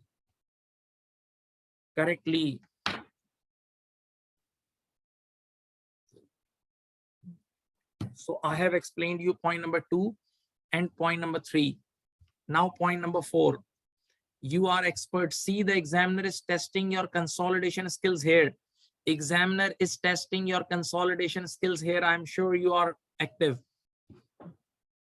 The fair values of Luto is subsidiary. Assets at acquisition were almost equal to their carrying amounts except for an item of plant. See, now he will test the upward fair value adjustment. This plant had a remaining life of 3 years. At the date of acquisition, its fair value of is 900,000 above the carrying amount. Above the carrying amount. So it's upward fair value adjustment. And how much life is left? It's 3 years. 3 years life is left. Can anybody tell me the excess? Can anybody tell me the extra excess depreciation of this fair value adjustment for 6 months? For 6 months, because takeover date is, don't forget. See, in the examiner report, they have written, these are the small mistakes students do. Like 6 upon 12, 9 upon 12. This is the thing they do. So your fair value adjustment is how much? It's 900 divided by 3 will give you per year depreciation. 900 divided by 3 will give you per year depreciation, and times 6 upon 12. 900 divided by 3 will give you per year depreciation, and times 6 upon 12. How much is this? 150. So this is excess depreciation. And yes, if you are active, why 6 upon 12? Why 6 upon 12? Because the takeover date, listen, the takeover date is 1st January X8, and your accounting period income statement is ending on 30th. You are making your income statement on 30th June X8. So only 6 months excess depreciation. Only 6 months excess depreciation, which is 150. Only 6 months excess depreciation, which is 150. And yes, excess depreciation is one of the expense of consolidated books. Excess depreciation is one of the expense of consolidated books. So again, I'm telling you, whoever has made this consolidated income statement must have booked this 150 extra depreciation expense. Depreciation is expense. Hope you are active. And this is also expense. C. 185 interest is also your expense. 185 interest is also your expense. Yes, excess depreciation has already been booked because why? In the question it is written correctly. See, correct accounting has been done. Accountant has done correct accounting, and whoever does correct accounting of consolidation in the income statement must always book excess depreciation if there is an upward fair value adjustment of a depreciating asset. If there is an upward fair value adjustment of a depreciating asset.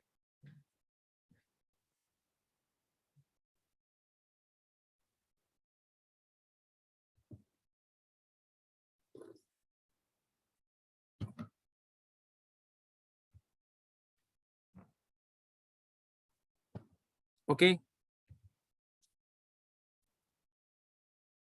Now, one very special thing examiner will do with us just for these 1, 2, 3, 4. Just for these 1, 2, 3, 4, examiner will do something very interesting with us. Now, see this. The following, see the next thing. The following pre-formatted table relates to part B1. It is related to a requirement. It is related to a requirement. They have given us ready-made. You have to write this to be calculated, to be calculated, to be calculated. I will do it for you. Very interesting thing. In this question, we have to move. From group accounting profit to individual accounting profit. In this question, we have to move from group accounting profit to individual accounting profit of P company. Group accounting profit of P company to individual accounting profit of P company. Now next, very simple. Requirement number A is the total free. Do you have heard about the free? Have you seen the free goods? Sometimes distributed charity goods. This is charity. Requirement number A is a pure charity by examiner. Pure charity. This is called pure charity. Take it. Now, based on the extracts provided, see, this is basic English. Extract provided means ready-made data. Extracts provided means ready-made, whatever data given in the above income statement and SOFP. Use the pre-formatted table to calculate the following ratios for Venus Company and Venus Group for the year ended 30th June X8 and 30th June X7 respectively. You have to calculate GP percentage, NP percentage, and return on equity, and say thanks to examiner. See this. Say thank you to examiner. Equity should also include NCI. Openly they are saying in the equity packet you should include NCI as well. Openly they are saying. Okay, so now I am giving you these three ratios. GP percentage, GP upon sales into 100. GP percentage is GP upon sales into 100. NP percentage is NP upon sales into 100. And ROE, return on equity, is net profit upon equity packet into 100. Net profit divided by shareholder equity into 100. These three things you have to calculate from the above data on the first page. And you have also the question. I'm just moving you towards the first page of the question and giving you 3 to 4 minutes. 4 minutes are enough. See this. Just this data. Okay. Just this data. Use this data, please. Use this data. Thank you. Calculate.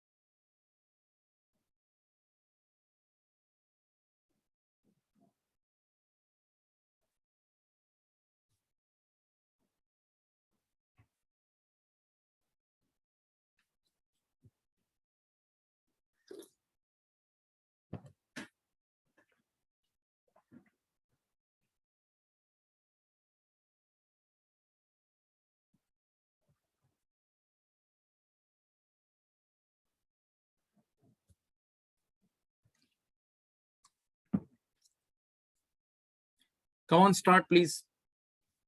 Use total net profit. Use total net profit, okay? Because in the denominator as well, you will take NCI. In the denominator, you will take NCI as well. See, this is the shareholder equity for last year. This is the shareholder equity for last year, and this is the shareholder equity for current year, including NCI. 87,500 includes NCI. 87,500 includes NCI, please.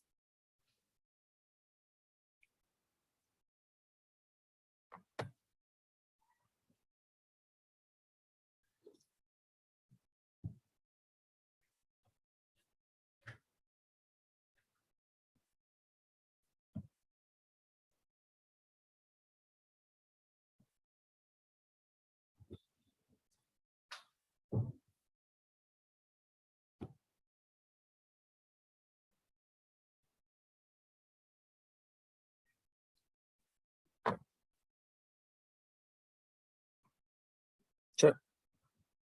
Now, I'm sure you have the question, okay? I'm sure you have the question. You have the question. I've already sent you on WhatsApp as well. So let me write the numbers now. For 2008, it's, wait, the gross profit was 12,500. Sales was 39,000 times 100. This makes around 32.1%. Simple data, simple data from the extracts. Last year, your GP was 11,000. Your sales was 32,000 times 100. It's 34.4%.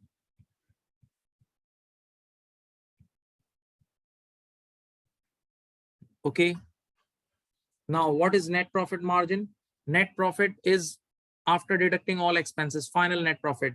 So net profit was 9,800. Sales is 39,000.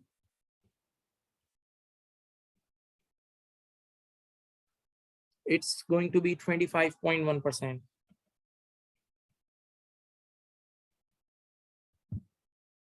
Then you have 8,900 for last year net profit. Sales is 32,000 times 100.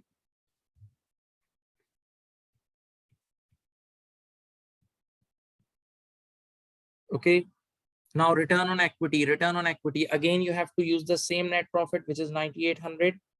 And you know, I just highlighted you the shareholder equity packet. I just highlighted you the shareholder equity packet. Remember, in the shareholder equity, it was 87,500, including NCI.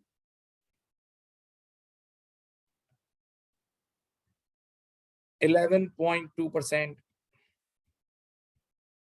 Okay. Then you have last year 8,900.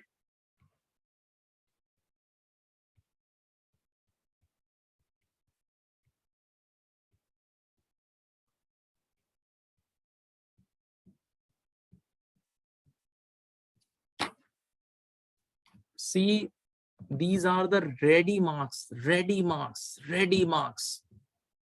And you know, you have to catch these ready marks because your first target is 50.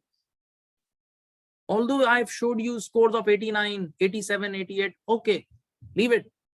First target is 50. So get the cash marks first of all.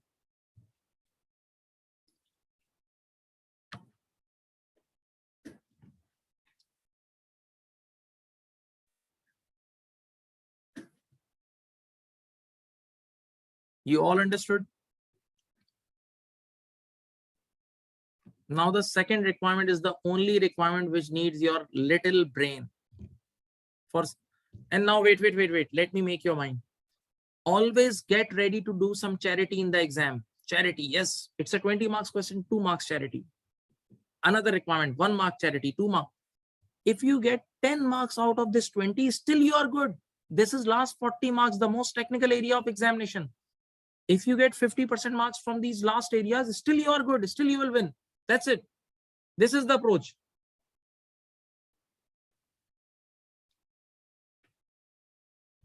Now the next question, next requirement is very good. Try to understand it yourself. Complete the table provided. Have you seen one table? The table which I showed you, this table. See, this is the table. This is the table. Complete the table provided to adjust Venus Company's consolidated profit for the year ended 30th June X8 in order to calculate the profit of Venus Company for the year, as if the acquisition of Luto Company had not taken place. Reverse working. They have given you in the second year, listen, in the second year, they have given you the consolidated profit. That means with Venus plus Luto Company. Venus plus Luto Company. They are saying just remove Luto Company. Everything related to the consolidation, just remove it. Everything related to the consolidation, just throw it out. Okay.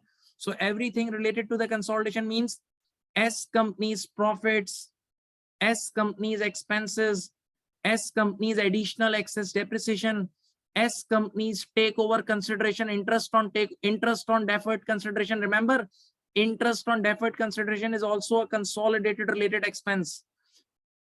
Fair value adjustment depreciation is also consolidated related expense, and subsidiary company data is also consolidated, and subsidiary company's profit is also consolidated related thing, because you know in the last you added S company for last 6 months. You added S company for last 6 months, my dear student. Okay, so you need to remove S company's profit for last 6 months. Now your answer should take account of the information provided in the notes. Your answer should also recalculate the net profit percentage. This is my target. NP percentage is equal to NP upon sales. But use your mind that you are working for individual books of P company. You are working for individual books of P company. You are going to work for individual books of P company, individual books of P company. Are you getting?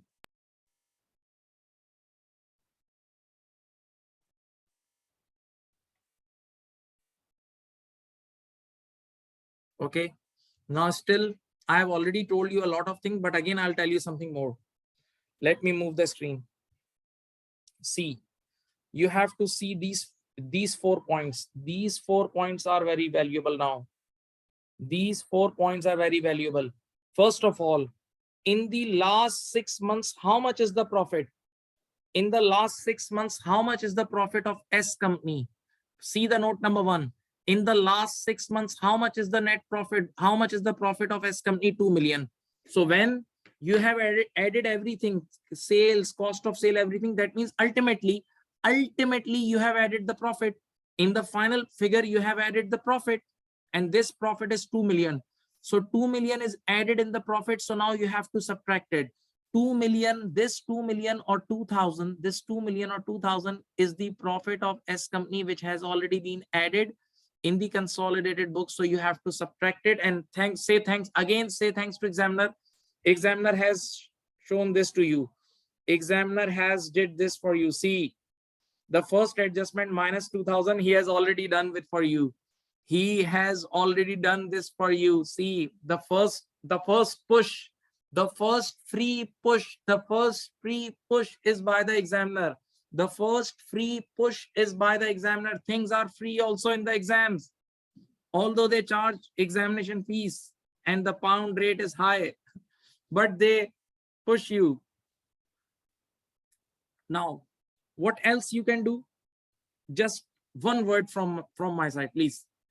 If there is any benefit of consolidation, listen, if you get any benefit of consolidation, that means an income type thing, you have to deduct.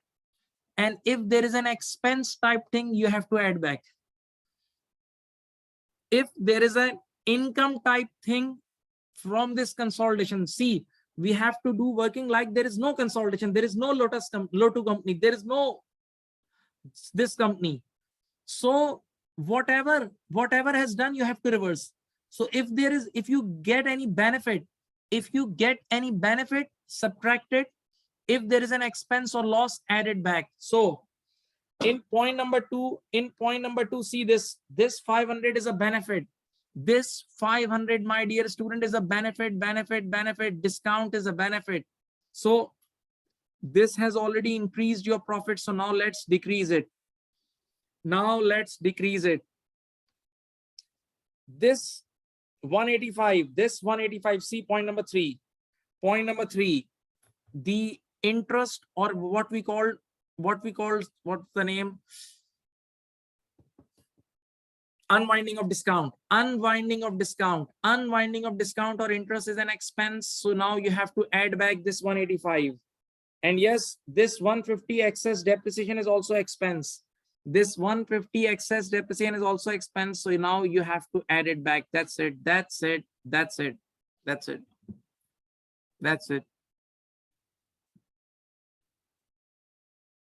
Let me do it for you.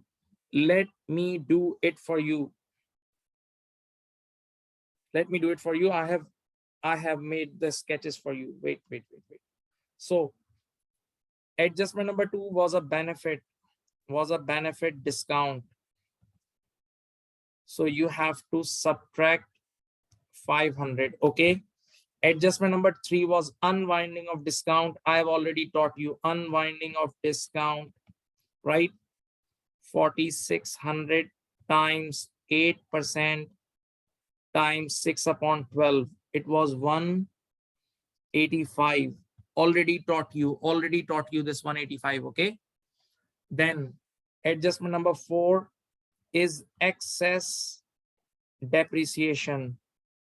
900 divided by 3 times 6 upon 12. It was 150. Okay. So your final profit is 7635. This is your profit of individual books. 7635. This is your profit of individual books. 7635 is your profit of individual books. Now, net profit percentage. Again, I'm writing the formula net profit upon sales. Now, one tricky thing. What is the net profit? The new net profit is 7635. Now the last dodge is left. Yes, one guy is very active in your class. Last dodge is left. You have to work as if there is no consolidation. So where is the sales for 2008? Let me move the screen for you. Where is the sales? This is the sales. This 39,000 is the sales. Can you see? This 39,000 sales? Yes, you can see. But in this 39,000, 5,000 related to S company. So you need to remove this 5,000 from sales as well. Because you need pure parent company sales. My dear students.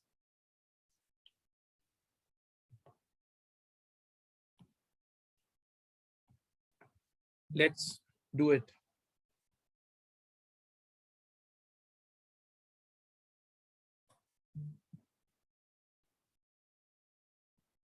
Okay. Times 100. How much is the percentage?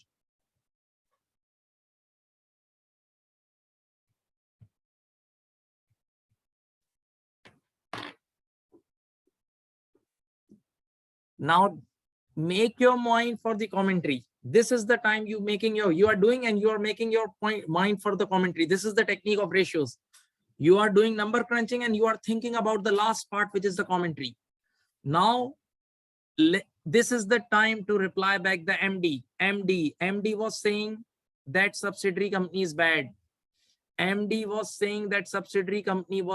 Remember? Now wait.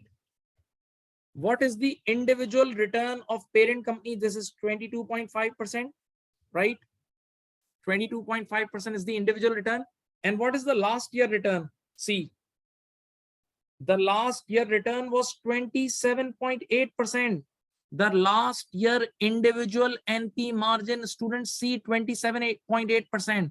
When last year parent company was alone, last year parent company was alone and parent company was generating 27.8% NP margin.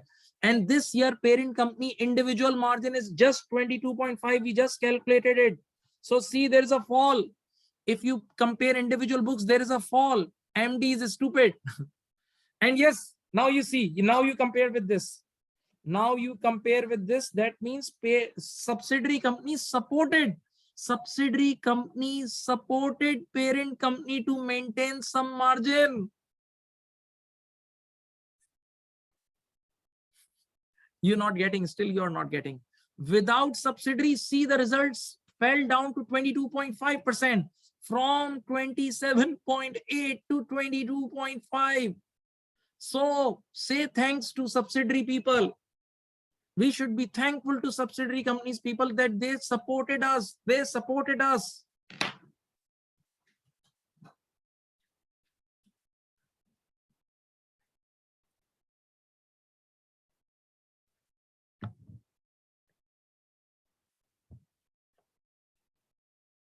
This is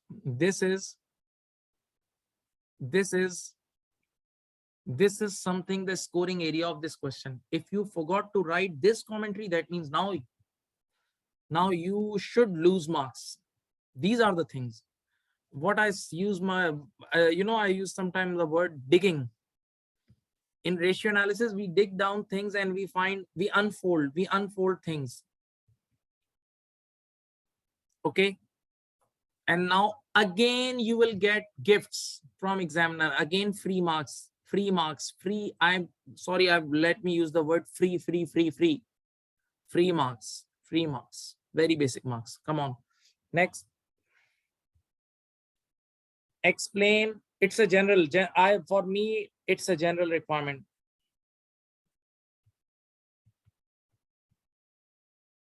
See, explain why consolidated financial statement, for example, those of Venus Group, for example, those of Venus Group are not comparable to those of single entity, for example, Venus. I have a general question from all of you. Why the individual books are not comparable with consolidated books?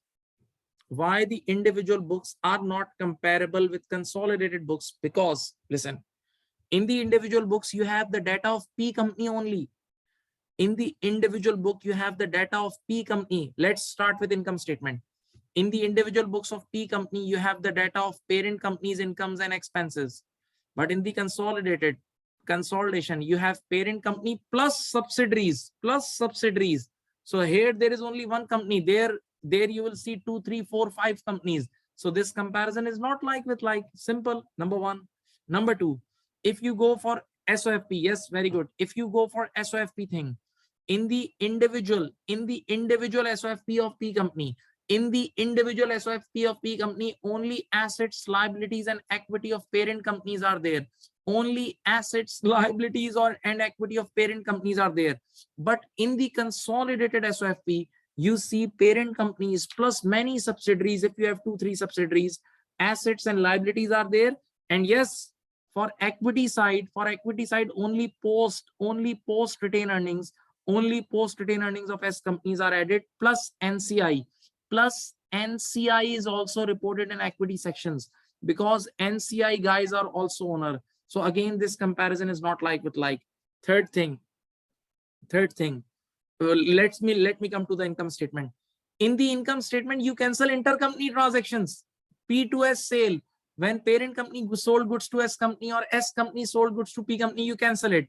So in the consolidated books, you cancel the intercompany transaction. But in the individual books, you never cancel. So these two books are again not comparable. Data is different. Fourth point, come to the SOFP. In the consolidated SOFP, open your ears. I'm talking about F3 level consolidation, not F7. In the consolidated SOP, you cancel intercompany receivables and payables. You cancel intercompany receivables and payables. You cancel intercompany receivables and payables.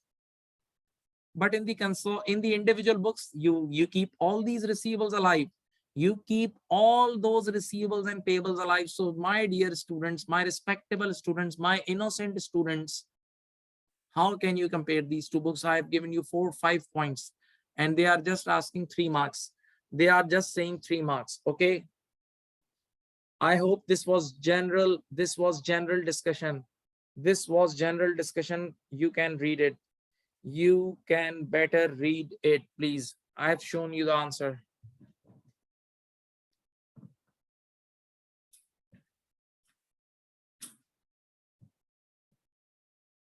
You can read it, please. I have explained you.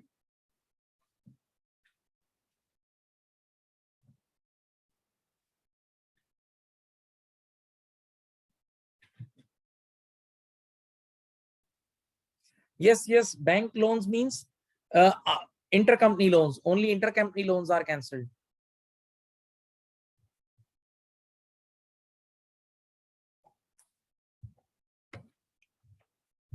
The first 2 lines are readable. Let me enlarge the second lines. First, read first 2 lines.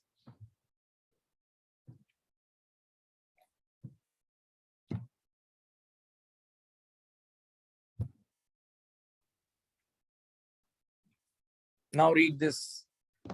Now read this.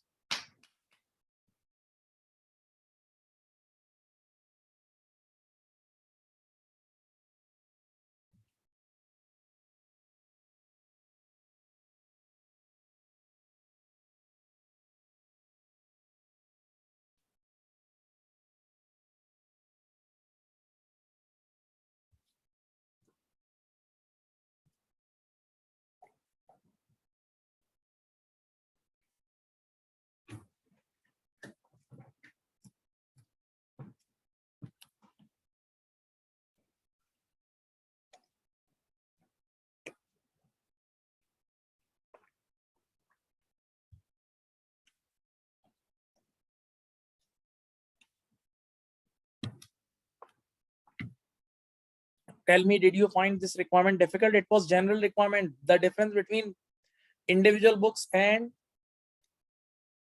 consolidated books. The difference between individual books and consolidated books, my dear students. Did you understand this requirement? See, this is the latest past paper.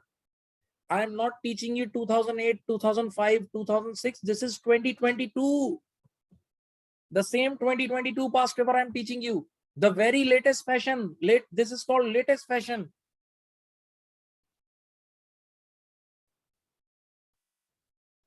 And you know, this is the positive point of F7, that F7 has a good pass rate.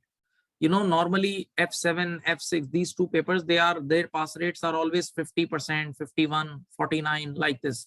So in a skills module, this is a good news. You know, if you are a serious student and if you have studied properly, normally there is a high chance that you can clear the paper, honestly.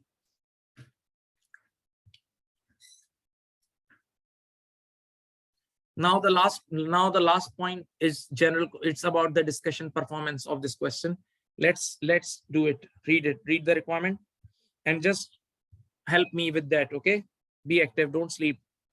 Only 15 minutes I'll take max.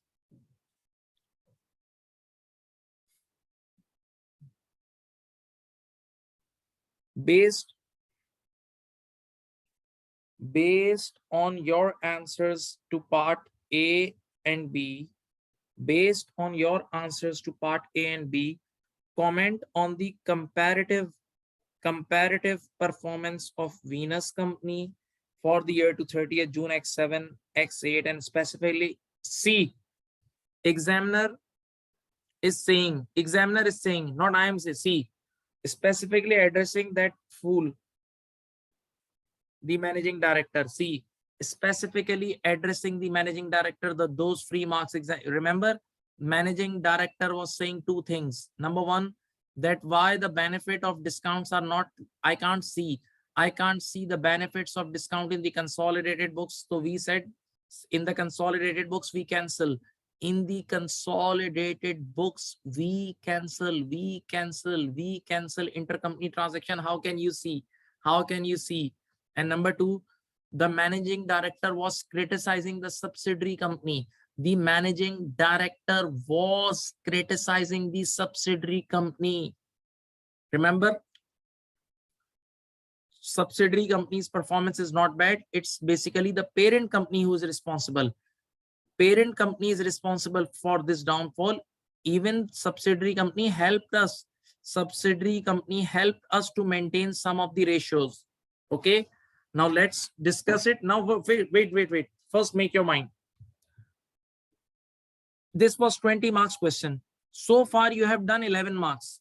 So if you can score 8 marks from this 11, so it's okay. From the remaining 9 marks you score 5. That's it. That's okay.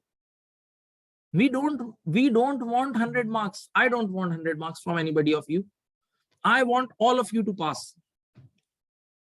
For example, if I have two options, that my 50% students score 90 plus or my 100% students score 50, I will go for the second option, because the pass is everything, because I know the reality. I know the reality of job market, and I know the reality of your investment, that how you guys are paying the tuition and examination and all. So the real thing is 50.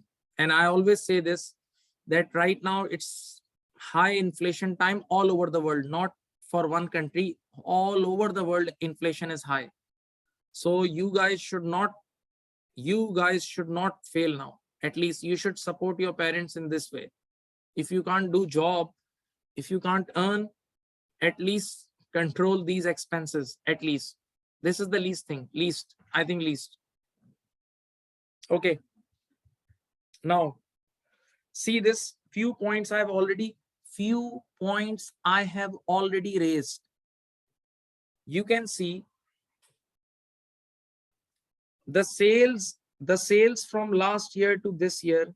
The sales from last year to this year increased from 32 to 39,000. If you compare these total books, 32 from 39, 7,000 sales increased by 37,000. Okay, but the final net profit for parent company's shareholders,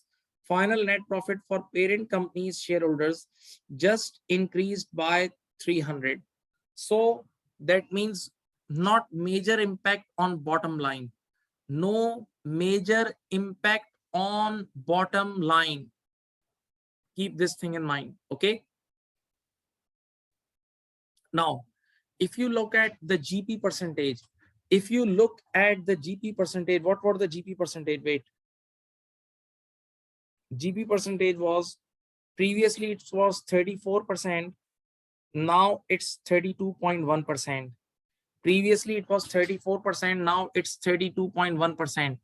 34 to 32.1%. So GP percentage also went down. GP percentage also went down. Now these GP percentage has nothing to do with intercompany transaction. These GP percentage, the second year GP percentage has nothing to do with intercompany transaction, because in the consolidated books we cancel the intercompany transaction. So there is a downfall. The reasons may be, why GP percentage went down. You might have reduced the prices, or your cost have gone up, These are the reasons. Okay. Then one more thing. See the net profit percentage I have already discussed. Last year, the NP percentage of parent company, single parent company, was 27.8, and this time it's 25.1%. Okay. This time it's 25.1%. This time it's 25.1%. Okay.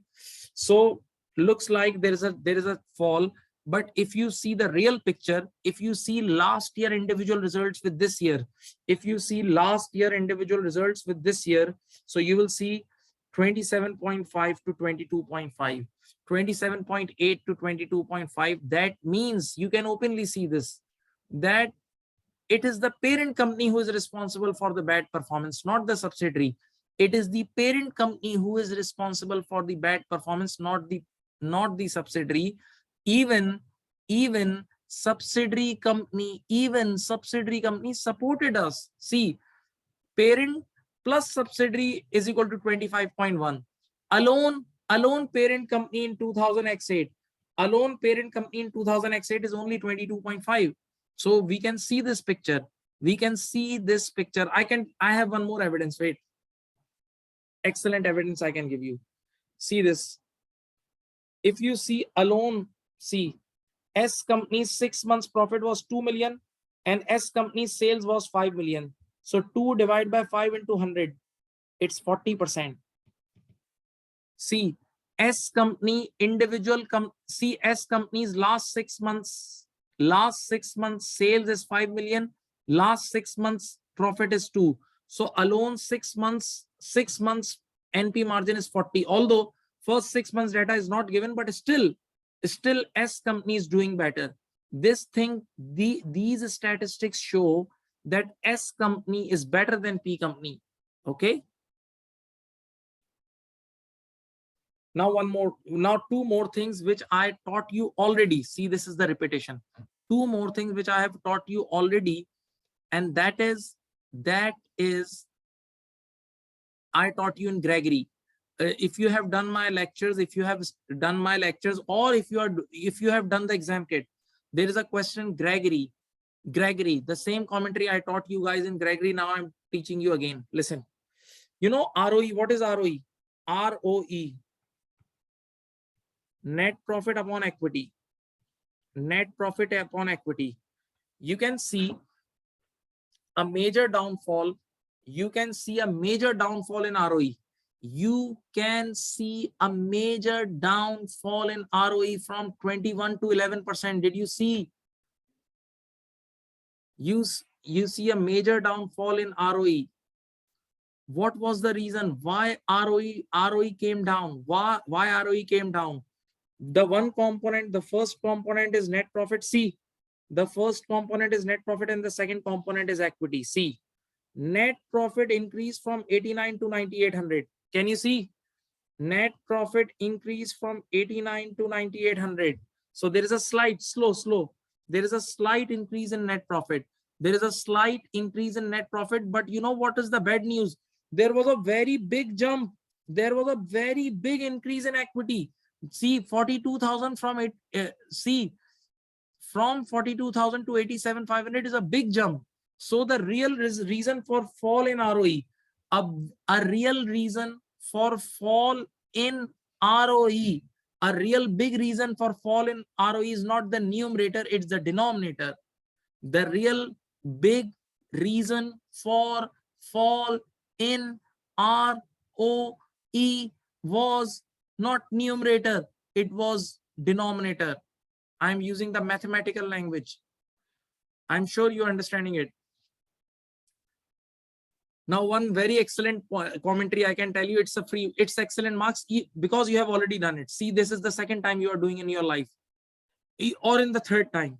Because when I give the general lecture of ratio, I discuss this. In my general ratio lecture, I discuss this. Then in the Gregory question, I discuss this, and now I'm discussing it third time. You know the meaning of timings of investment. Have you heard about timings of investment issue? Timings of investment issue. Let me tell you. See this. Students, see this. We included in the denominator of ROE, we included this complete equity. See, we included complete 87,500. In the year ended 2008, in the year ended 2000x8, in the year ended 2000x8, we included complete 87,500. We included complete 87,500 equity in the denominator, complete, all share issue and everything. But in the numerator, we have only included 6 months profits. We have only included 6 months profits. You are not getting. In the numerator, we have only included 6 months profit, but in the denominator, we included the complete equity. Not getting. Sorry. See, we issued some big shares. We issued some new shares for to acquire this subsidiary. So our share capital and share premium, these things increased, and we simply took the closing balances. In the ROE calculation, we simply took the closing equity. So denominator went up suddenly. Denominator went up in one go. But in the numerator, when you take profits, so you have only included 6 months profit of this subsidiary. So this comparison is not like with like. That's why ROE went down. So wait for the next year. Wait for the next year when you will be seeing the full year results. Wait for the next year when you will be having the full year results. I'm sure you remember this commentary when I taught you in class. I teach this thing in class. If you see my class, then I feel like you keep 2 laptops with you. One with my class and other is movie. You just shift just to show your parents you guys watch my lectures. Are you getting? Yes, multitasking. Sorry, no 2 laptops, just switching the window alt button and shift the screen. But also this is also a need. Yes, alt tab. This is also a need. I can understand you guys are 18, 19, 20. This is your age. I can understand. Okay, so you have to write this issue as well.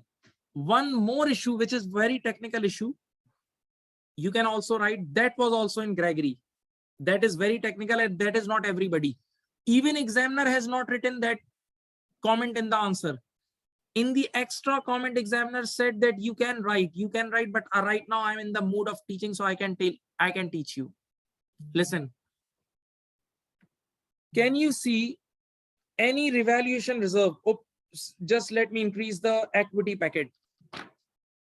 Can you see any revaluation reserve in the parent company's books? Check. Can you see any revaluation reserve in the parent company books? No.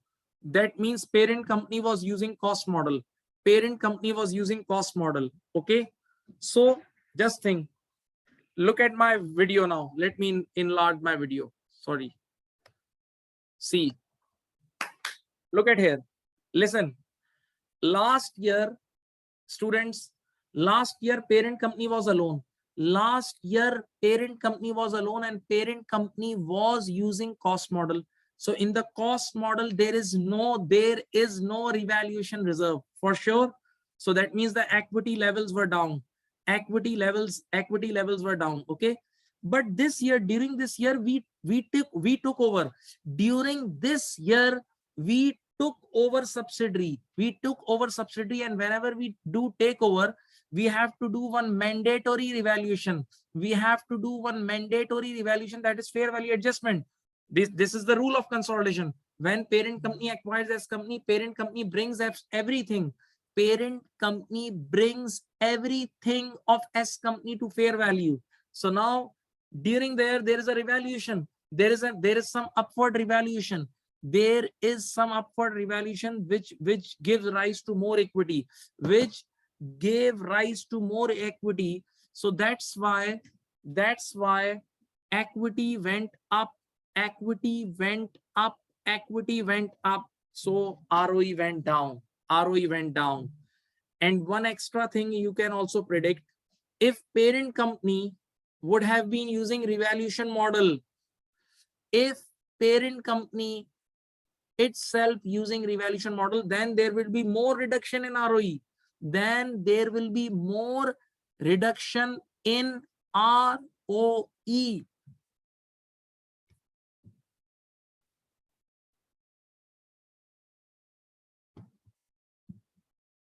See, I'm so loyal to ACCA. I use ACCA cup. Think ahead.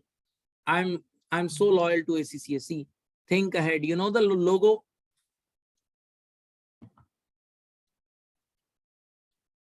Now, let's move to the let's move to the solution thing. I've tried my best.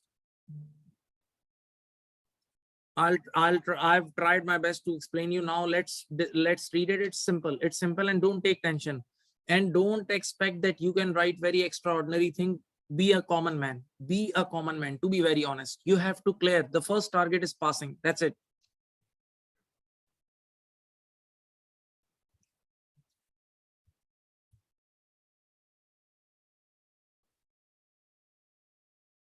See, I have started with the note. Looks like Lotus is parent company. Performance is better, because this was the theme. Parent company is Lotus is subsidiary. Subsidiary company's performance was better than Venus company. As individually, Lotus company made a profit of 2 million in last 6 months. This suggests that Venus overall profits went down significantly. See, in the last 6 months, in just use a rough calculation. Venus made 2 million profit in 6 months. Sorry, Lotus. Lotus means subsidiary made 2 million profit in 6 months. So that means what should be the full year profit of subsidiary? Just assume it. 4 million. Repeat. Lotus made 2 million in 6 months. Lotus means subsidiary made 2 million profit in 6 months. So what about the full year? Full year is 4 million. 4 million. So out of 9800, just think 4 million relates to subsidiary. So that means the real profit of parent company was too much low. The real profits of parent company is too much low, and you have seen by calculating the separate profit. You have seen the parent company's separate profit with that reverse working. So the performance of parent company is not that much good as compared to subsidiary. Okay, this is the point. Also, overall revenue increased by 7,000. I just showed you the income statement, but P company's profit only increased by 300. P companies equity owners only get the net benefit of 300, which is not good. The decrease in GP percentage is mainly due to decrease in GP of Venus, because the performance of subsidiary is better. Venus individual net profit, this is very heavy point, heavy. Venus individual net profit came down to 7365. This number, remember, from 8900. Last year, the individual net profit of Venus was 8900. You have the question, you can check. And this year through reverse working, the profit is 7635. So it's a significant downfall. Also, NP percentage came down from 27.5 to 22.5. See, I have written individual books comparison. Third time I'm telling you. That means Lotus supported a lot to maintain profit. That means subsidiary company helped us. Here. Okay.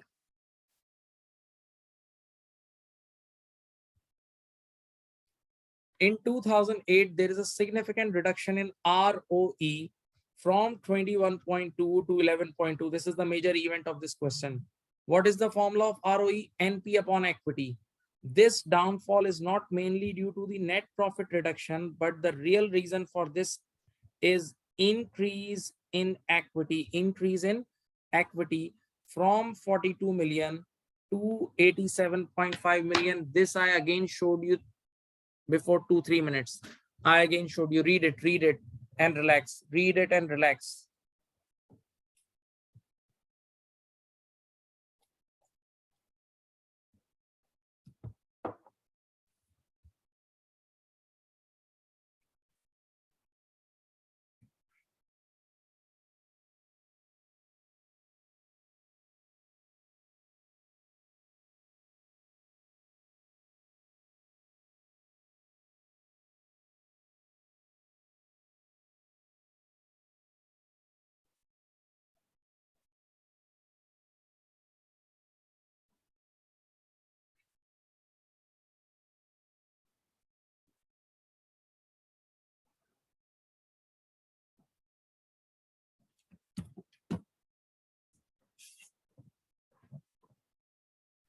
Now next, the timing issue. The timing issue I just told you.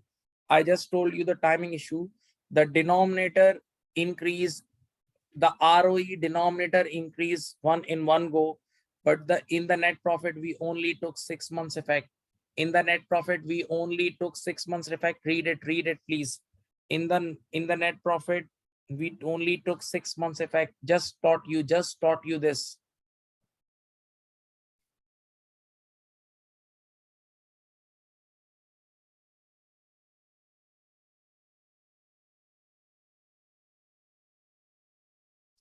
Okay, then one more issue,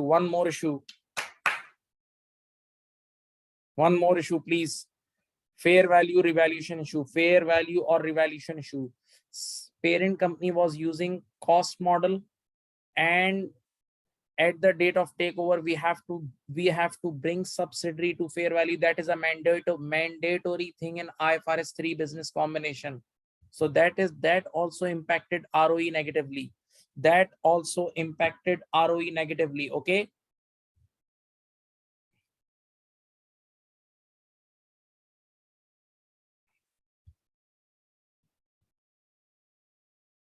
Now MD comments, the most easiest thing I've taught you in the first go. The most easiest thing is MD comment. MD is in two mistakes by MD. The first thing, in MD thought that the benefit should be reflected in the the benefits of discounts from subsidiary to parent, from S to P sales should be reflected in the consolidated books. This is wrong. Because we eliminate intercompany sales and all these things. Read it. MD is incorrect to be disappointed by this acquisition because the performance of Lotus is better than Venus, discussed above in the comments. Also, MD expectation of higher GP because of discount is wrong, because intercompany sales are eliminated from consolidated income statement. Okay, so both things of MD was wrong.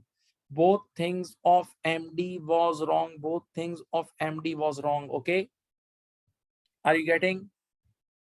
And finally you can add one or two more points, that because of takeover, this is general point, because of takeover there will be some synergies, and in the long term they can benefit, the Venus group can benefit from it. Okay, and in the conclusion you can write that this takeover was not a bad takeover. Even this takeover of Lotus company supported the Venus company to maintain the ratios. Okay, in the end you can write this. Okay, now I have already recorded all past papers. This is my routine. Listen to me. Whenever there is a new past paper came, in every 6 months they launch one past paper. This is the habit of ACCA Global. Every 6 months they launch one past paper. So since last 2-3 years I have recorded all past papers. Even I have posted on YouTube as well, and in my LMS they are also there. You can also watch all those past papers. Even I have recorded the class for starting OT cases, one revision days for OT case. You can also watch that. You can also, today I sent one message about three ratios questions to you guys, to my registered students, that you can send me one by one. First send me first question, I'll mark them and I'll send it back to you. Now you will see your mistakes. You will do the second one. You will do the second one with improvement. Then again you send me, I'll mark it. And then the third question. In this way you can improve it. Okay, but one thing is for sure, that for the ratio analysis, each and every I can see for last 15-20 years there is a fear in the market for this ratio analysis thing. So it's natural. You can write up commentary up to some extent. Okay, so don't worry about it. And best of luck. Be active in the WhatsApp group. After the class I am going to send you these slides as well. The Excel file I'll also send you, and I'll also send you these slides. So you best of luck for your exams. And now as these are last days, don't waste 1 minute even. Daily make a study plan, please. Make a study plan, write, take a paper, write that I'll study 3 days consolidation, 2 days final account, this much day for this thing. Go in this way, go with this flow, okay? Then you can achieve your target, and in this way you can calculate the variance as well, okay? So take care and best of luck for your exams. Stay in touch. Thank you. Allah Hafiz.